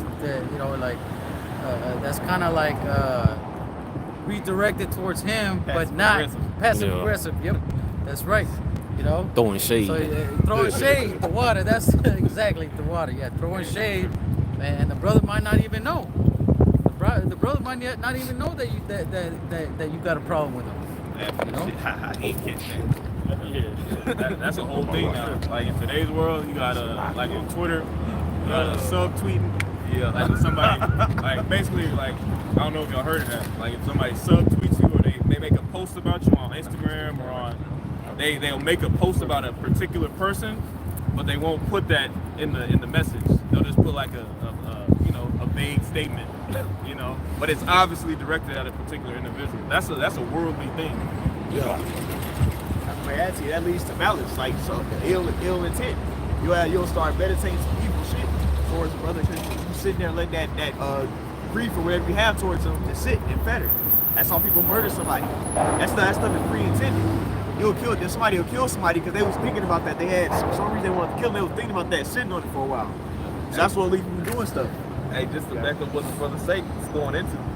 even though that on social media that takes occurrence, and we grew up in that era. Right. So when we was in high school, for example, we in class, when we on our phones and we seeing this stuff go down on social media. This between Jake. Hey, these scriptures. This is going. That's how we know. Hey, we the Israelites, man. Hey, cause Jake was doing that shit over the internet. And what did that lead to after school? Niggas fighting in the neighborhoods, man. Okay? Niggas getting expelled, getting suspended from school. You know? So that shit take Jake do this shit for real, man. You know what we going into right now, whether you be in the truth or not, this needs to be talked about, man. Cause Jake does this on a continual basis, man. This type of contention leads to death. You know? That means the niggas getting killed, shot. Yeah. It talk about that in Hosea, the 4th chapter. There's no truth nor mercy for your brother, you know, and killing. What it say? Killing, adultery, blood breaketh out into toucheth. You know, blood. You know, just rough paraphrasing. That shit. Hey, Jake is really fucking crazy, man. The curses that's written about in Deuteronomy 28 is heavy upon Jake's mind, man. Without Yahushua coming back and redeeming us up out of here, hey, we'll be finished as a whole, man. You know, like the scripture saying, Isaiah the 1st chapter, man. If it weren't for that one small remnant, and we would have been as Sodom and Gomorrah. Hey, the Lord is for real about that, man. You know, so all praise to Yahushua, man. Yeah. Go ahead. Yeah, I was gonna say, I believe one of you brothers had quoted in Matthew the 18th chapter, going into, I believe it was you, Malak, going into when Yahushua said, how do you expect to receive mercy from the Father when you can't give mercy to your brother? Right? Because at the end of the day, man, hey, we're all fuck ups, man. You know, the Apostle Paul was going into how we're all sinners. So knowing that we all commit adultery, all right, none of us, like, we don't know, like, we haven't been delivered yet, man. We don't know if the Lord's going to feed us at the time. We have faith that He will, but we don't know for sure if we're going to be delivered. All right, so with that mindset, how should we be operating towards our brethren? With mercy. And a lot of shit, you just got to, some things, like, I mean, man, you just got to overlook a lot of shit, man. Straight up. You know, because if you really try to pinpoint every single little thing that a brother offends you with, man, you'll be talking to him every day. You know, so a lot of shit, you just got to grow the fuck up, man. Just overlook, bro. Like, man, I'm fucked up. I need mercy, man. You know, so, you know, deal cordially with your occupant. That's Ephesians 5, as we got earlier. Submitting yourselves one to another in the fear of Yahweh Shema Shah. You know, when you prefer brother over yourself, that makes you stay in a certain mindset, man. Like, you know, it keeps everything in perspective, man. I'm here to serve Yahweh Shema Shah in fear and in reverence and honor His men. And hey, if that's, because it's a fight, it's a flesh. I mean, because we're in the flesh. So if you got to, man, pray and fast about it. I mean, I do. Like every morning, like we should pray, like Abarakazah, you know, Yahweh Shema Shah, give me more strength to love and respect your men. When you pray for spiritual things like that, He will give it unto you. Just pray for the Lord that He'll give you more love and more respect for the Akim. I promise you He'll do it, man. Yeah, man. If I be humble, just be humble. The best thing is to be humble, man. Don't worry about all that shit. Don't worry about rank. You know what I mean, brothers? Don't worry about no fucking rank. That'll come. You know what I mean? It'll come, man. Your time will come. Everybody, what the Bible say, time and chance happen to every man. Don't worry about rank. Don't worry about, that's another thing. Like, yeah, I want rank. I want to show the elders. I'm the top. Yeah, maybe I get raised up. Don't worry about that shit. Don't worry about it. You know, I'm talking to y'all from experience. Bro, it comes. It comes. It just comes. You get your little moment of acknowledgement. You get raised up. You get your, like, you know what I mean? You understand? Like the Lord, Yahweh, we all gonna be raised up, man. The elder Big Gad, you know, tall Big Gad, he's always said this, man. He said, look, brother, I don't care if I just want to be a part of the elect. It was 34 years ago, back when I first came to the truth. He said, brother, I don't care if I'm number 144, I'll be the last. And I feel the same fucking way. I got one for you, Apostle. Okay, read it, brother. Sirach 7:4, seek not of the Lord, Yahweh Ba'ashem Yahushai, preeminence, neither of the king the seat of honor. And the word preeminence means the fact of surpassing all others or superiority. Yeah. So don't worry about that, man. Hey, man, the Bible said the Lord time and chance happen to every man. So it's going to happen. You know what I mean? All the guys that's fighting. All the guys years ago, a lot of guys I came up with, they were fighting. They was in a race to become a 5-star general or top officer. Most of them niggas are back in the world now. You see? Me and Apostle Gabar, we never cared about rank. You know, we were lowly guys. You know, whatever little bit of rank we had, we didn't give a fuck. Okay, we had it, we held down. You know, we just follow orders and did what we had to do. You know, Apostle Gabar used to always say, rank schmack. You know what I mean? For real. We never cared about rank. But a lot of the guys, and Nate was one of them, that was coming up around with me and Apostle Gabar, and they were all back in Mountain West. They wanted to be raised up. I'm an officer 5, officer 10, I'm a general. You know? Come on with it, man. This is Philippians chapter 2, verse 3. It says, let nothing be done through strife or vainglory, but in lowliness of mind, let each esteem other better than themselves, you know? So you got to be in that mindset. It reminds me of Luke, Luke 14, where it talks about, you know, when you've been to a wedding, I believe, you know, don't go up and take the highest place. You know what I'm saying? Because then a more honorable man will come and take your place, and now you got to be shameful and take the lowest spot. You know, so come and take the low spot to where they'll say, hey, brother, come up here with us. You know, so you should be in that same mindset. You know, that humble. You know, not thinking that you're the guy. You know what I'm saying? Just, you know, you got a certain year. You know, but of course there's certain men that should be respected because of their experience and time. You know what I'm saying? But don't always be in that mindset, because it will overtake you, you know? Yeah. See, a lot of guys got raised up to their destruction. You know what I mean? Just gonna say that. A lot of guys got raised up to their destruction. They got all that rank, all the rank they wanted. Guys became this and that and this, and it destroyed them. See? Yeah. It fucking destroyed them.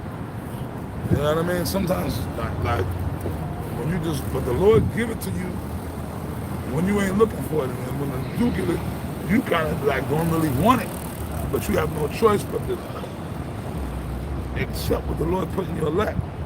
You know what I mean? You're like, oh shit. And it's like you got to rise to the occasion. And you have to just do what the Lord set you up to do. You know what I mean? If I may, the scriptures say pride go up before destruction. Just laying back on the point that you made, you know, you can aspire for a position that you're not ready for. You get put in that position and you get eaten up because you weren't built up to be able to do that position. You know, it's scary, bro. I'm talking from experience. When the Lord opened like all these years, you know, you be humble. You just like, bro, I never wanted to be no fucking leader. I never thought I was a leader of men or could lead brothers or give brothers. I have to be some top guy giving advice to brothers. I was just happy where I was years ago. Just being a little lowly guy, just soldier. Like, you know me, I soldier warrior dude. I just follow orders, man. Like whatever Apostle Tahar Gabar told me to do, I just following. Oh, I was happy. I was happy, man, in my little position back in the days. You know, I think I was an officer. I was a low-ranking officer of 50, officer of 100. You know, we took the test. You know, I mean, I was a little officer, whatever, but I wasn't no top. Neither one of them. Apostle Gabar was always over me, but we wasn't no big all up in there. You know, like a lot of them guys back in the days. But I never wanted to be. You know what I mean? I was happy in my little circle, man. But then, you know, over the years, look, shit got thrown in my lap. I had to grow up, I guess. You know what I mean? Yeah, man, you know what I mean? I had to. especially with this great millstone thing, it was like, oh shit. You know, whoa, you know. I guess I had to take what was put in my lap and level up, man. That means, see, but that was a growing thing for me too. Cause see, the most I said, nah, nigga, you just ain't gonna be lazy-minded and just sit back and think you just gonna have an easy ride. No, yeah, you got a fucking deal. See, go ahead, man. Sirach 3:18-20. The greater thou art, the more humble thyself, and thou shalt find favor before the Lord. Many are in high place and of renown, but mysteries are revealed unto the meek. For the power of the Lord is great, and he is honored of the lowly. You know, the higher you go, really, the more dangerous a position that you're in. That's why there's a saying like people that self-sabotage, people who purposely do things to prevent themselves from being promoted. Like that's a regular thing. Like in business or whatever, you have an employee that is capable of doing something, but he won't do it because he knows if he does it, he'll be promoted. Responsibility. Responsibility. You know. So, could you read that again, or do you have something else? No. My bad. But nah, I mean, again, we're going into the the importance of playing your position. You can't be afraid to accept more responsibility when it's given to you from the Lord. Remember, Solomon, right? He became king at a young age, and he said, "Oh, Lord," and then Solomon prayed to the Lord, "Just give me wisdom to rule our people." And then Jeremiah, right? Was it Jeremiah? He said, "Lord, I'm just a child. I can't speak." Moses, said, "Lord, you're gonna do what I told you to do." Yeah. Great men of the Lord never want to think, "Look, that's Lord. I'm not the guy." I ain't ready. So yes, you are, and you're gonna do what the fuck I told you. Like the brother mentioned, Moses. He told the Lord chose Moses. Yeah. And Moses said, "Well, I'm not a man of a good speech. What about my brother Aaron?" And they said, "Well, I chose you. I want you." So that's what. Hey, and Jeremiah, like the apostle said, Jeremiah. Is it Jeremiah the 1st chapter? Yep. You know what I'm saying? From the womb, he had chosen to be a prophet. Yeah. And you know what that meant? When Moses, he said like my bugged out mother told me that Moses had a speech impediment. Moses didn't have no speech impediment. Moses was raised up predominantly Egyptian, so it was a language thing. He might have known a little bit of Hebrew, but he spoke fluent Egyptian. He was raised up in Pharaoh's house. So the reason the Lord had Aaron as like an interpreter, because Aaron spoke Hebrew. So that's why he said, look, I don't really speak Hebrew that good. That's what that was. I know that, right? Yeah. If I can add, also Jonah. Jonah's another prime example. He ran from his calling. He ran from his responsibility that the Lord, divinely gave him. What the Lord knew. The Lord got a heavy hand, man, on making you fulfill your purpose that He set out for you. He put Jonah in the belly of a fish, man. 3 days, 3 nights. And that made Jonah do what the Lord, designed him to do. 1 Peter 5. And Yahweh Shai, they was trying to crown Yahweh Shai king, but he knew it wasn't time yet. Right? We're not going to get our glory on this side. And even when Absalom, he was pretty much sitting at David's son, and he knew that the kingdom was going to be promised to Solomon. He was sitting at the gate trying to judge, saying, "Oh, if it was only an official that would hear you out." You know what I'm saying? And then he put himself up and raised himself up to be king. But then he had people behind the scenes go and fight for him. And then Solomon eventually got the throne too. So both examples of waiting for that time, man. It'll arise and it'll be a point in time where, like you said, it'll be a point in time where it's gonna be brought up and you're gonna be able to rule and have jurisdiction. But for the most part, man, the time isn't now. We got something for you. God, this 1 Peter chapter 4 and verse 6. What does it say? Humble yourselves, therefore. Yeah, that's it. Yep. This 1 Peter 4, chapter 4 and verse 6. Humble yourselves, therefore, under the mighty hand of the Heavenly Father. Yep. Humble yourselves, therefore, under the mighty hand of the Heavenly Father. Right? And that humbling process, that humiliation process, we're in that process right now. right? That's part of the curses, you know, being made a spectacle, right? Being plagued in the mind, right? Plagued in your flesh. We're under that humbling process right now. Gone, brother, yeah. Gone. That he may exalt you in due time. Did you read it from the top? Yep. This 1 Peter chapter 4 and verse 6. Humble yourselves, therefore, under the mighty hand of the Heavenly Father. Yep. You gotta accept it. You know what I mean? Like you can't fight it. You can't try to finesse your way out of these curses.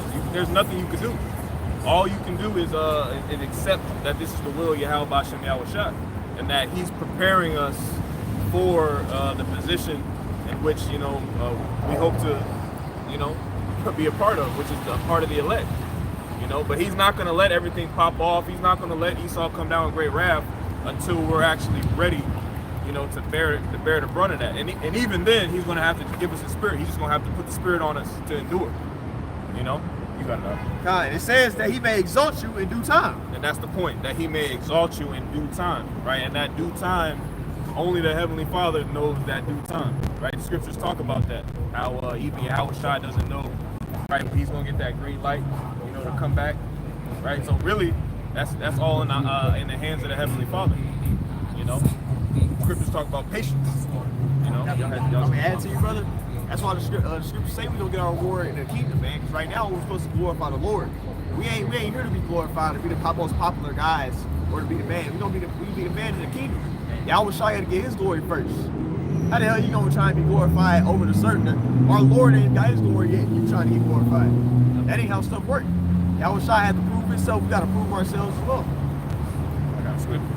Scriptures talk about I believe it's 1 Corinthians, the 2nd chapter, how the Lord shows the lowly things, right? Just so that people wouldn't be puffed up. But you still got Jake, trying to exalt himself, putting himself at the forefront of the truth. That shit is off.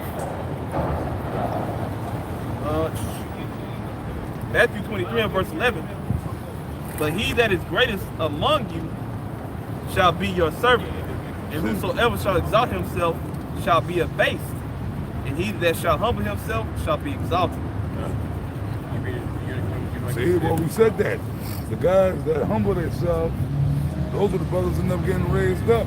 All the guys that tried to, I told y'all back in the days when we was coming up, a lot of them guys that were fighting for all that rank, they ended a lot of, some of them you see the results. Some of them are back in the world or bugged out, whatever's going on. See? But then certain other brothers that humble, those are the brothers the Lord rose up to do great things as far as helping to exhort the congregation now. You know what I mean? And humility is a defense.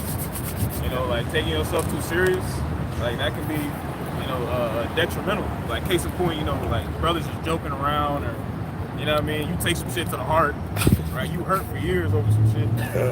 You gotta learn humility, man. And again, like guys are raised up and put in these positions, and the scriptures let us know that being over Israelites, dealing with Israelites on a daily basis, right, can drive you fucking insane. Like Moses when he was in the wilderness with our people, Moses was losing his mind dealing with Israelites. That's why the Lord set up who was a heathen, his father-in-law Jethro, to help him set up other men under him to handle the business. That's why we got things set up that way. That's in the scriptures. Officers and ranks and, you know what I mean? Captains and, different ranks and shit. That's why we set it up. From the beginning, it's always been that way because it got to be that way. Because the head guy back in One West, King Marshall couldn't deal with everything. Zariyah and Yakbal, you had to have other guys under them to deal with shit. And then those guys set up other guys under them. So that tradition has always remained up until now, even into Great Millstone. And now for nothing, even them other camps are doing the same thing. Because they all got it from One West, where we all got it from, right? Even Nate, he got officers and soldiers and bishops and blah, blah, blah, right? Right? Here amongst us, we got the same thing. You got the elders of the camp, then you got officers under them, other officers under them. You know what I mean? so on and so forth. Because, like here in the Dallas camp, the other Yahshua, I can't deal with all of y'all. You know what I mean? So he got his man under him, right? The next man in line, the Elder Ariala, the Elder Yatzak, and on down the line, and other officers set up shit. You see? That's how it goes. You know? That's why the Spirit of the Lord, hey,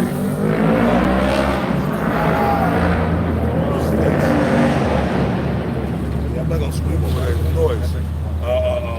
The Lord put the Spirit on Jethro to give Moses advice on how to set up ranks. You know what I mean? Just laying back on what you said about you go crazy. One man can't do everything. It's a team effort. Through the grace of Yahweh B'Hashem Yahweh Shah. Teamwork makes the dream work. You know? That's why every man that's set up in the older men that are set up into positions gotta hold their positions down. What's put in your lap, you have to deal with. You understand? You can't flake. You know? We got some precepts. You can grab that first. First Corinthians chapter 12 and verse 27. Yeah, and through the Spirit, this came out earlier, but the Spirit is circling back around, you know, because this is an important point. You got it up. Now ye are the body of a Mashiach, and members particular, and the Most High has set some in the church, first apostles, secondarily prophets, thirdly teachers, after that miracles. Right, so Apostle Paul is breaking down how this truth is it's an organization, right? And in any organization, the human body, right?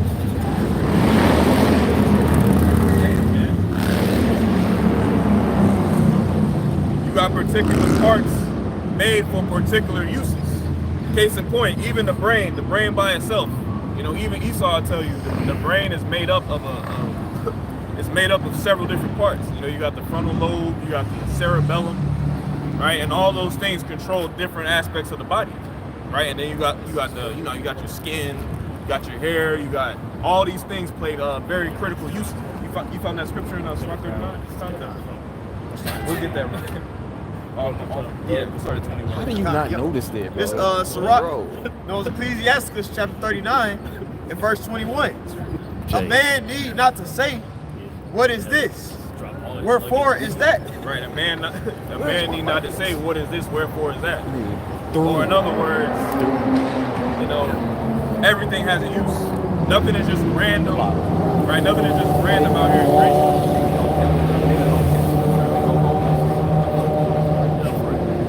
For he hath made all things for their uses. Right, he has made all things for their uses, and that includes that goes into what we're talking about, the body, brothers. He brought in a particular brother for this use. He brought in a brother for this, right? And you should be in the spirit of trying to understand what that is. Not only your use, but you know, why did the Lord bring this brother into camp? You know, what's this brother's skill set? What's his you know? Because again, it all works together. You got it, bro. Was that it on there? We can go back to that. 1 Corinthians 12 and verse 28 again. And the Most High has set some in the church, first apostles, secondarily prophets, thirdly teachers. After that, miracles, then gifts of healing, helps, governments, diversities of tongues. Right, so here it is. The Lord might have gave you a gift in the Hebrew. The Lord might have given you a gift in prayer. You said what? Herbs. Yeah, making oils. Right, making oils. Right, and here it is. But you trying to do this? Are you trying to do something that you think you just hell bent on doing this because your mama always told you when you grew up, you know, you be a principal or you be, so you trying to fucking, you know, it don't work like that. All that's got to die. Like when the scriptures going into being born again, all that's got to die. You know, and you got to pray that Yahweh B'Shem Yahweh Shai reveal what it is that, you know, you are, what's your use. You know, and that takes time. You know, verse 29. Are all apostles? Are all prophets? Are all teachers? Are all workers of miracles? Yep, and that's a rhetorical question. You know, the answer is no. Right? Again, everything was created for a specific use case. Right? Case in point, you got a door. Right? You got a doorknob. You got the actual, you got the actual frame of the door. You got the slab of wood. You got the door itself. You got the doorknob. You got the key. What do you call it? The hinges. Yeah. Right? If one of those things is not right, that door ain't right. Right? A door without no hinges. You know, it ain't a door no more. And that's the part that you don't really even notice like that. Yeah. You know, but it's the same thing. It's the same thing for the body. You know, is that it on that? Verse 30 through 31. Have all the gifts of healing, do all speak with tongues, do all interpret, but covet earnestly the best gifts, and yet show I unto you more excellent way. The Lord saying, hey, whatever gift the Lord is telling you, so whatever gift the Lord has given you in this ministry, all right, that's your skill set, man. Go after that with as earnestly as possible, man. You know, because that's how to get how much Shemel Shah sets you up to be a part of the truth, man. You know, don't try to be like that other brother, man. You know, be yourself. Be how the Lord made you. Yep. The scriptures also talk about striving for the masteries, right? Masteries of what? Yes, it's truth, right? But really, you're striving for the mastery of your particular gift. You know, case in point, you watch, I don't want to go a little new school, Avatar: The Last Airbender, or any movie, any TV show, right? You got a gift, right? You gotta master it over time, right? And that takes, mistakes. That takes, you know what I mean? That takes a lot. This goes back into that other topic. It's like New York City now, and pretty much like New York City. Like somebody that's really trying to master their gift. It's peak as chill. They're too concerned about I just left there. I live downtown. They're focused on that relationship with the Most High. And telling him to looking for ways to I feel like I'm back. I feel like I'm back up here. I feel like I'm back in not New trying York. to do all this extra work about other I feel like people. I'm down on 34th Street. Every time I come down here. I done seen It made me think about what Elder Ariella said. Right? Mainly like focusing on your strength and improving on your weakness. Your weakness is somebody else's strength, as well as somebody else's strength. Is their weakness. All right, so it's really more important to focus on what the Lord gave you, because He gave it to you for a reason. Right? He gave it to you to share among the brothers. All right, use the body analogy a lot. Like if you're that hand, man, be that hand. All right, don't be trying to be the feet, man. All right, somebody's already being that feet. All right, so you just work on basically what the Lord gave you and just continue to grow on that. All right, and as long as you grow on that, the weakness, they're going to grow too. All right, but don't zone in on the weaknesses, because I'm just saying, speaking from personal experience, I used to do that. Just zone in on my weaknesses. All it's going to do is going to make it 10 times harder for you, instead of just working on what the Lord already gave you. All right, and just keep growing within that. And then eventually that's going to affect your faith and your confidence. Right? Because you get brought into the truth and you thinking, damn, I'm a scrub. Damn, I can't do shit. And really, you're not seeing the whole thing for what it is. You're not in your lot, man. You're not in your lot. What's his name? Dwight Howard pulling up for a 3 look like, man. You're not playing. You're not doing what you was built to do. You wasn't built for that. You're right. Yeah. You were built to play a certain position. Like I said, I feel like I'm back in fucking New York out here. For real, I feel like I'm back in 34th Street, man. All the noise and craziness I had. I feel like I'm back in fucking back in the East Coast, man.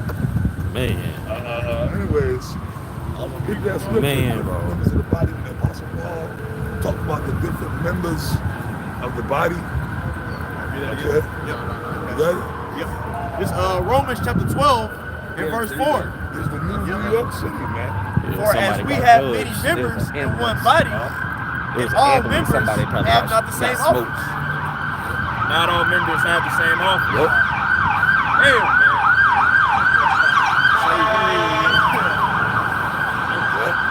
man. Welcome to New York City. This Romans chapter 12 verse 4.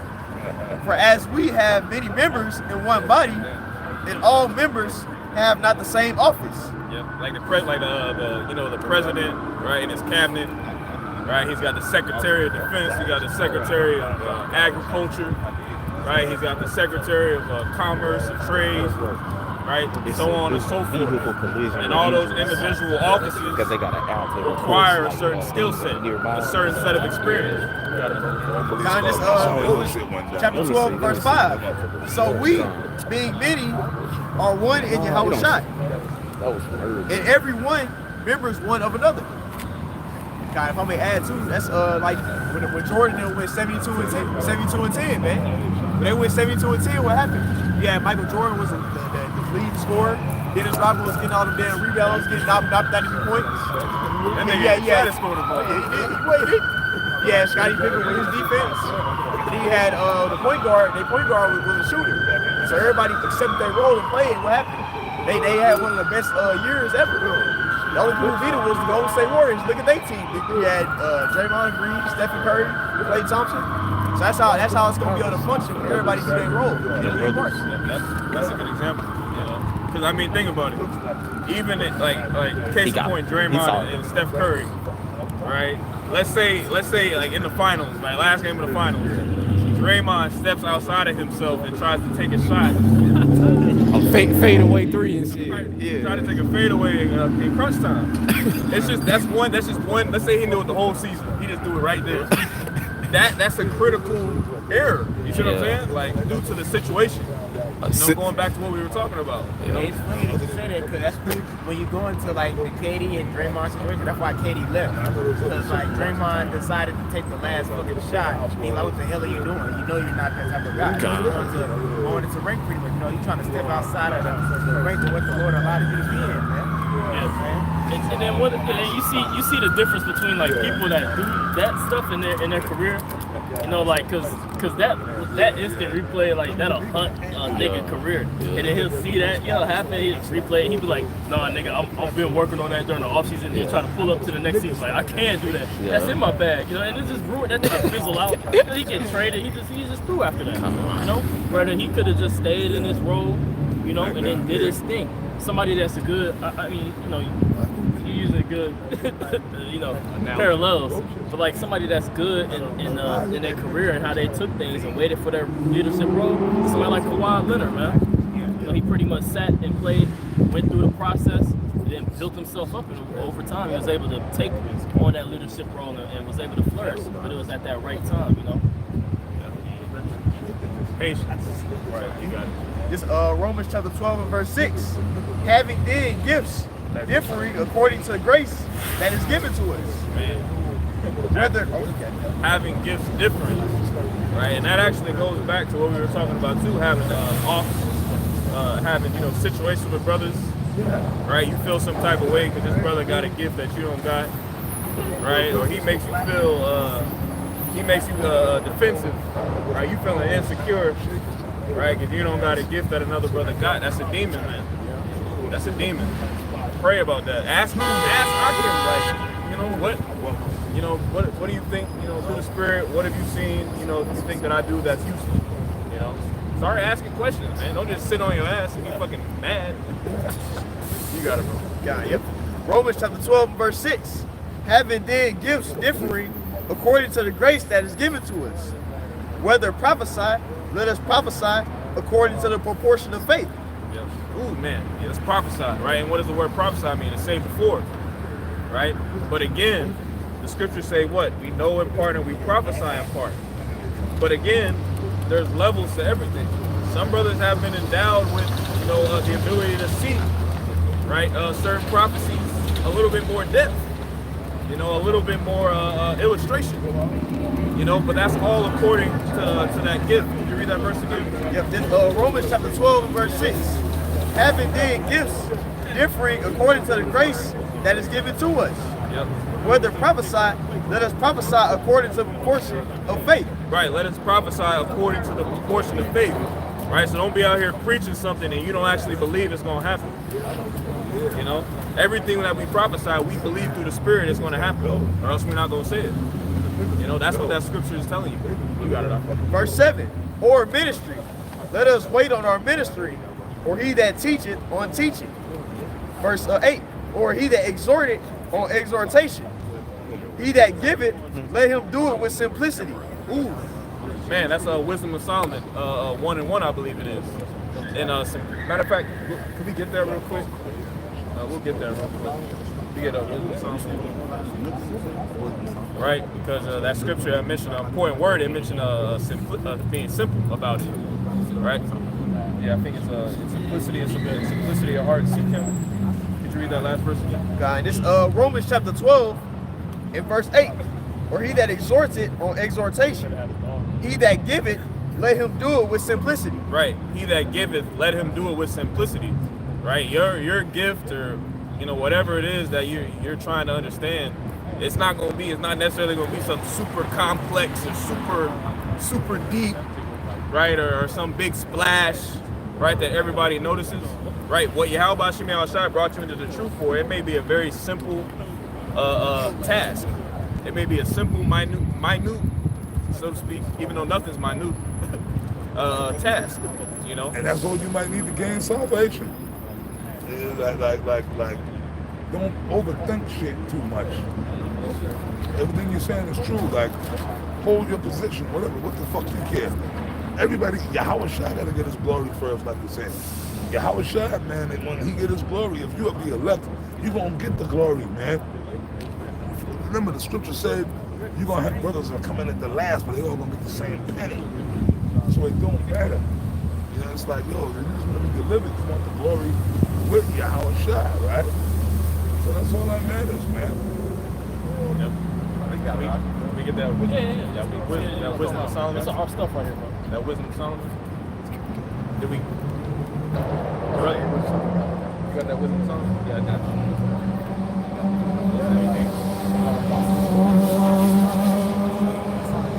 Wisdom of Solomon 1, right? Love righteousness, ye that be judges of the earth. Think of the Lord with a good heart, and in simplicity of heart seek Him. Right, in simplicity of heart seek Him. Right, so if you're a listener, you're a believer, you've been in the truth for a while, and you're looking for, you're looking for something to do. You're looking for a way to be useful in this truth. Keep it simple. Don't try to be too damn deep. That's the point.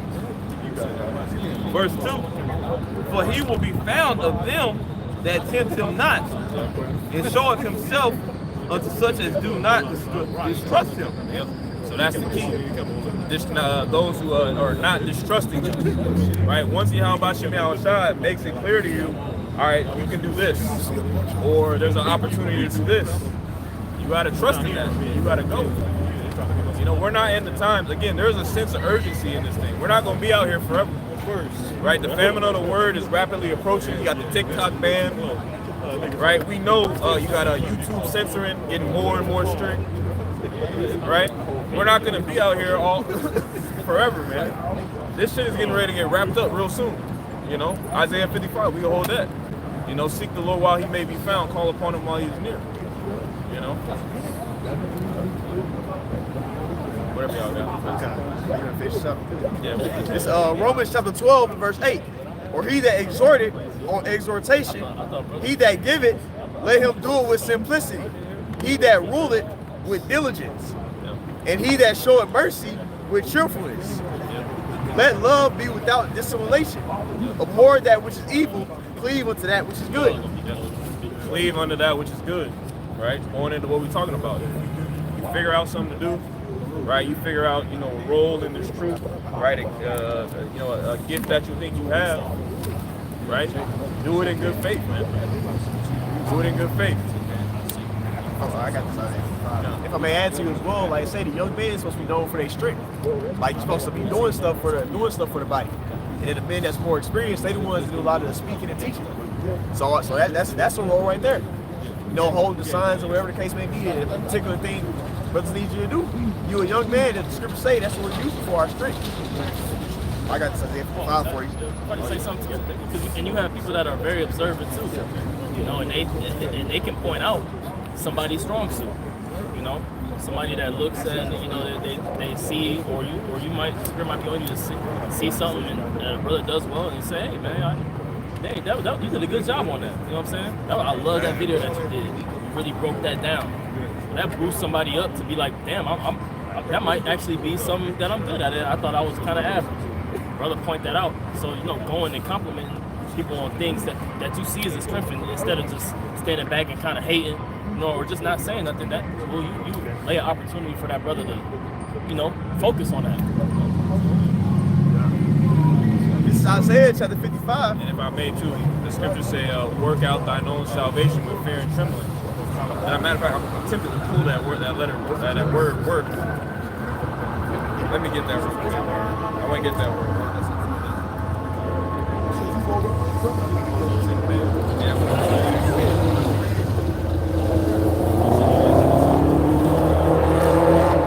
Philippians 2:12.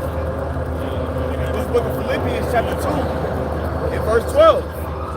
Wherefore, my beloved, as ye have always obeyed, not in my presence only, but now much more in my absence.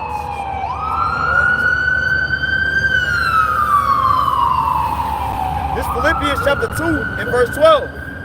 Wherefore, my beloved, as ye have always obeyed, not in my presence only, but now much more in my absence. Work out your own salvation with fear and trembling. Right. Work out your own salvation with fear and trembling. Another brother can't save you. You know, we can't save you. We can't save our damn selves.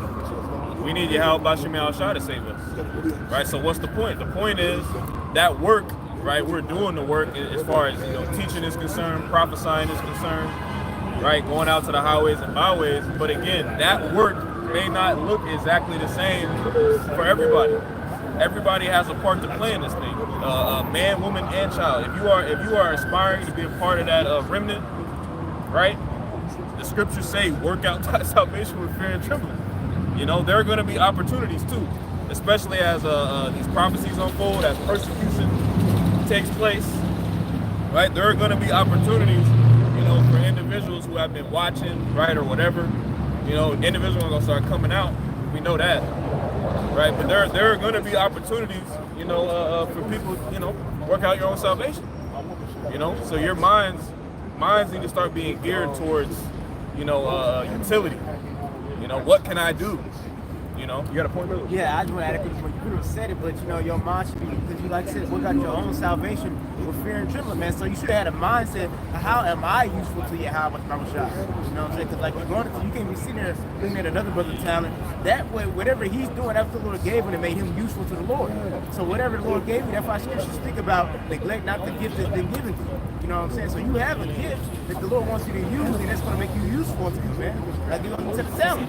One had 5, one had 3, one had 1. You know what I'm saying? So the one that came back and he made useful with his gifts, the Lord was delighted with that, man. You don't want to be the one sitting there having the talent and neglecting it, not being useful to the Lord. Sitting there, I want you to be, I'm going to preach out. No, worry about what the Lord have you instead of me, because whatever he gave you, that's going to have you being able to receive salvation, man. I got this.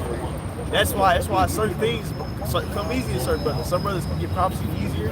Some brothers can get certain things easier because that's what your gift is. Like every brother can't go into the Hebrew real deep, go crazy. They saying breaking down all these scriptures. They can't do that. But another brother might be able to break down the prophecies real good. Whatever gift the Lord will make it to where you can receive that easier, where you can actually get that, and that's what you got to work on, focus on, man. That's what's gonna make you useful. Or a brother may just be a good friend, bro. Like they don't even gotta be super like you might just be you might be real good at being a good friend. Like you know, checking on brothers, you know, answering the phone when brothers hit you up, you know, giving them constructive criticism, right? Letting them know when they slipping a little bit, letting them know when they on point. Those are not little things. Like they may seem little, right? But again, this thing that we're a part of is about faith. So is what you're doing contributing to the faith? You know? I got you. This 2nd Ezra chapter 9 and verse 7. And everyone that shall be saved and shall be able to escape by his works and by faith. Yep. So this is the recipe right here. This is the formula. See, how about Shemi Al-Shai is giving you the breakdown on what needs to be where in order to be saved. You got it up. Whereby ye have believed. You start from the top. Oh yeah. This 2nd Ezra chapter 9 and verse 7. and every one that shall be saved and shall be able to escape by his works and by faith. By works and by his faith. Right? So you got to have the faith. All right, and then again, Philippians 2:12, work out thine own salvation with fear and trembling. That faith has got to inspire some actions, man. Not just gonna be able to be a, what do they call it? Somebody who just sits on the wall, a wallflower. A wallflower, yeah, you're right, yeah. A wallflower, right? A wallflower, so it's like you just sit back watching the videos, just chilling. And you gotta do the work, man. But like you said earlier, you got to know what your man. You got to find your niche or your lot in this truth. You know what I mean? But you got to pray. That comes by prayer. Well, you know what you're supposed to do. You learn the truth. You learn the scriptures. Once you learn the scriptures to a certain degree, then you teach the scriptures, man. You learn shit. There's enough videos up there. You learn the scriptures, you come in the truth, your mind, you open up to the truth, you learn the scriptures, right? If you're watching the videos, which you should be watching, you know, especially talking about a new brother just coming in the truth, you should be watching the videos, especially if you want to learn, primarily the apostles, the top bishops, the elders. You should be watching the videos, you're learning, and you should be studying the scriptures. See, but you gotta study. You gotta study the scriptures, man. You know what I mean? Right? What do the Bible say? The Bible says what? Study to show thyself approved. So you gotta study the scriptures. Studying is very imperative, man. And that's for the brothers on the comment board. Studying is very imperative. You gotta study. And then along with studying, you gotta pray. Sometimes you gotta go on a fast. Fasting, the scriptures tell you about fasting, pray, study. You understand what I'm saying? Like all this shit goes together. It takes sacrifice to get to a certain place in this truth. You ain't just gonna get nowhere unless you put the work in, man. Just like with anything else, right? You know, we always use sports or whatever as an analogy, right? Like, you know, through the spirit of the Lord, like me, you know, like I box. I like to use boxing as an analogy. You ain't gonna fucking, you ain't gonna be able to be good in boxing if you don't put the work in. You gotta fucking do your road work. So you got the stamina to be in there. You gotta do your you know, your push-ups, your crunches, you gotta do your bag work. You gotta shadow box to get your form. You gotta, you know what I mean? And then on top of it all, you gotta spar. You gotta spar. That's how you know whether you got. So in this truth, it's the same analogy. You gotta study. You gotta come out to the camp. You already know you gotta come to the camp. Once you make it to the level to be in the camp, but even to get into the camp, what you gotta do? You gotta show diligence. You gotta be on the other side of the line. Right? Like some of you brothers on the other side of the line, you gotta be on the other side of the line, you gotta come here and show your diligence, man.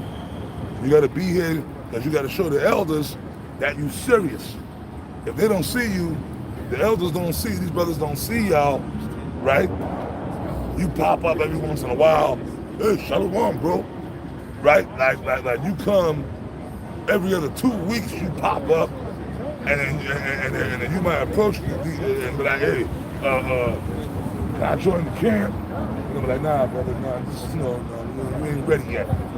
Now, you brothers that are here every fucking week, and they see y'all with your Bibles, taking notes, then you will be a good candidate, maybe, to be in the camp. You gotta prove to the brothers that you're ready to join the camp, man.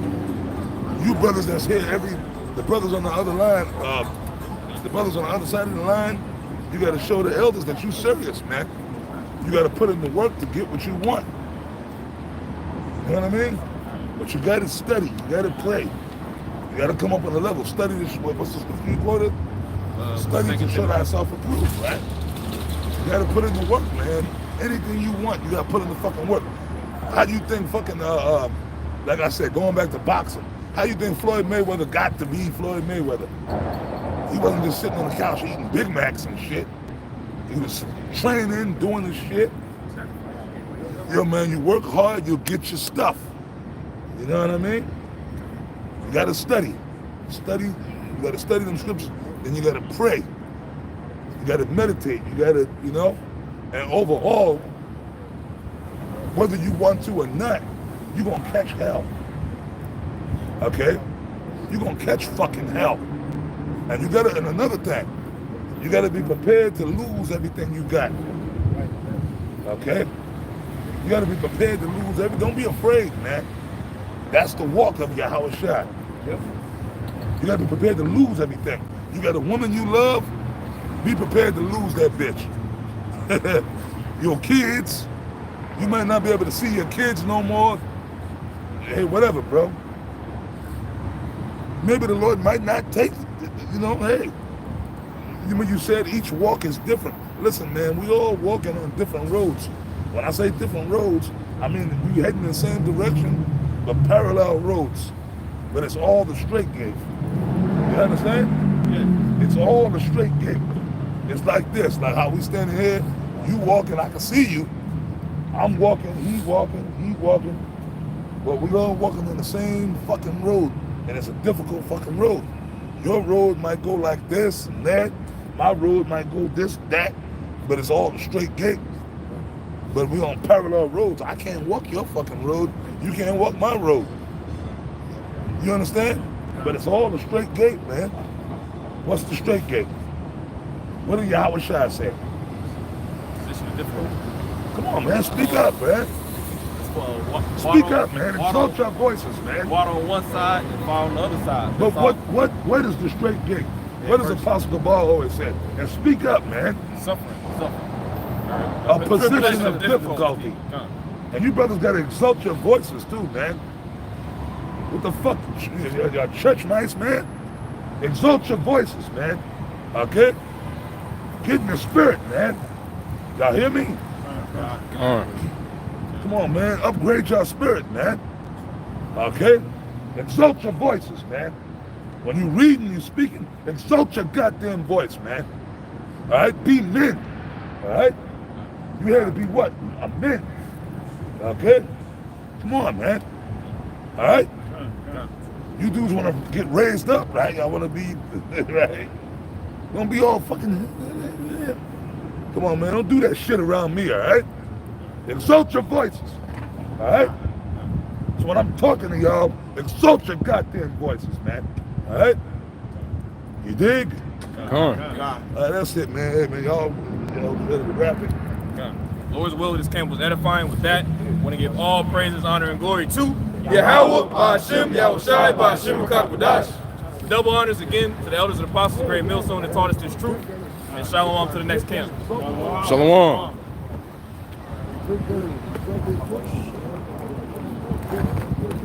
For real. Yeah.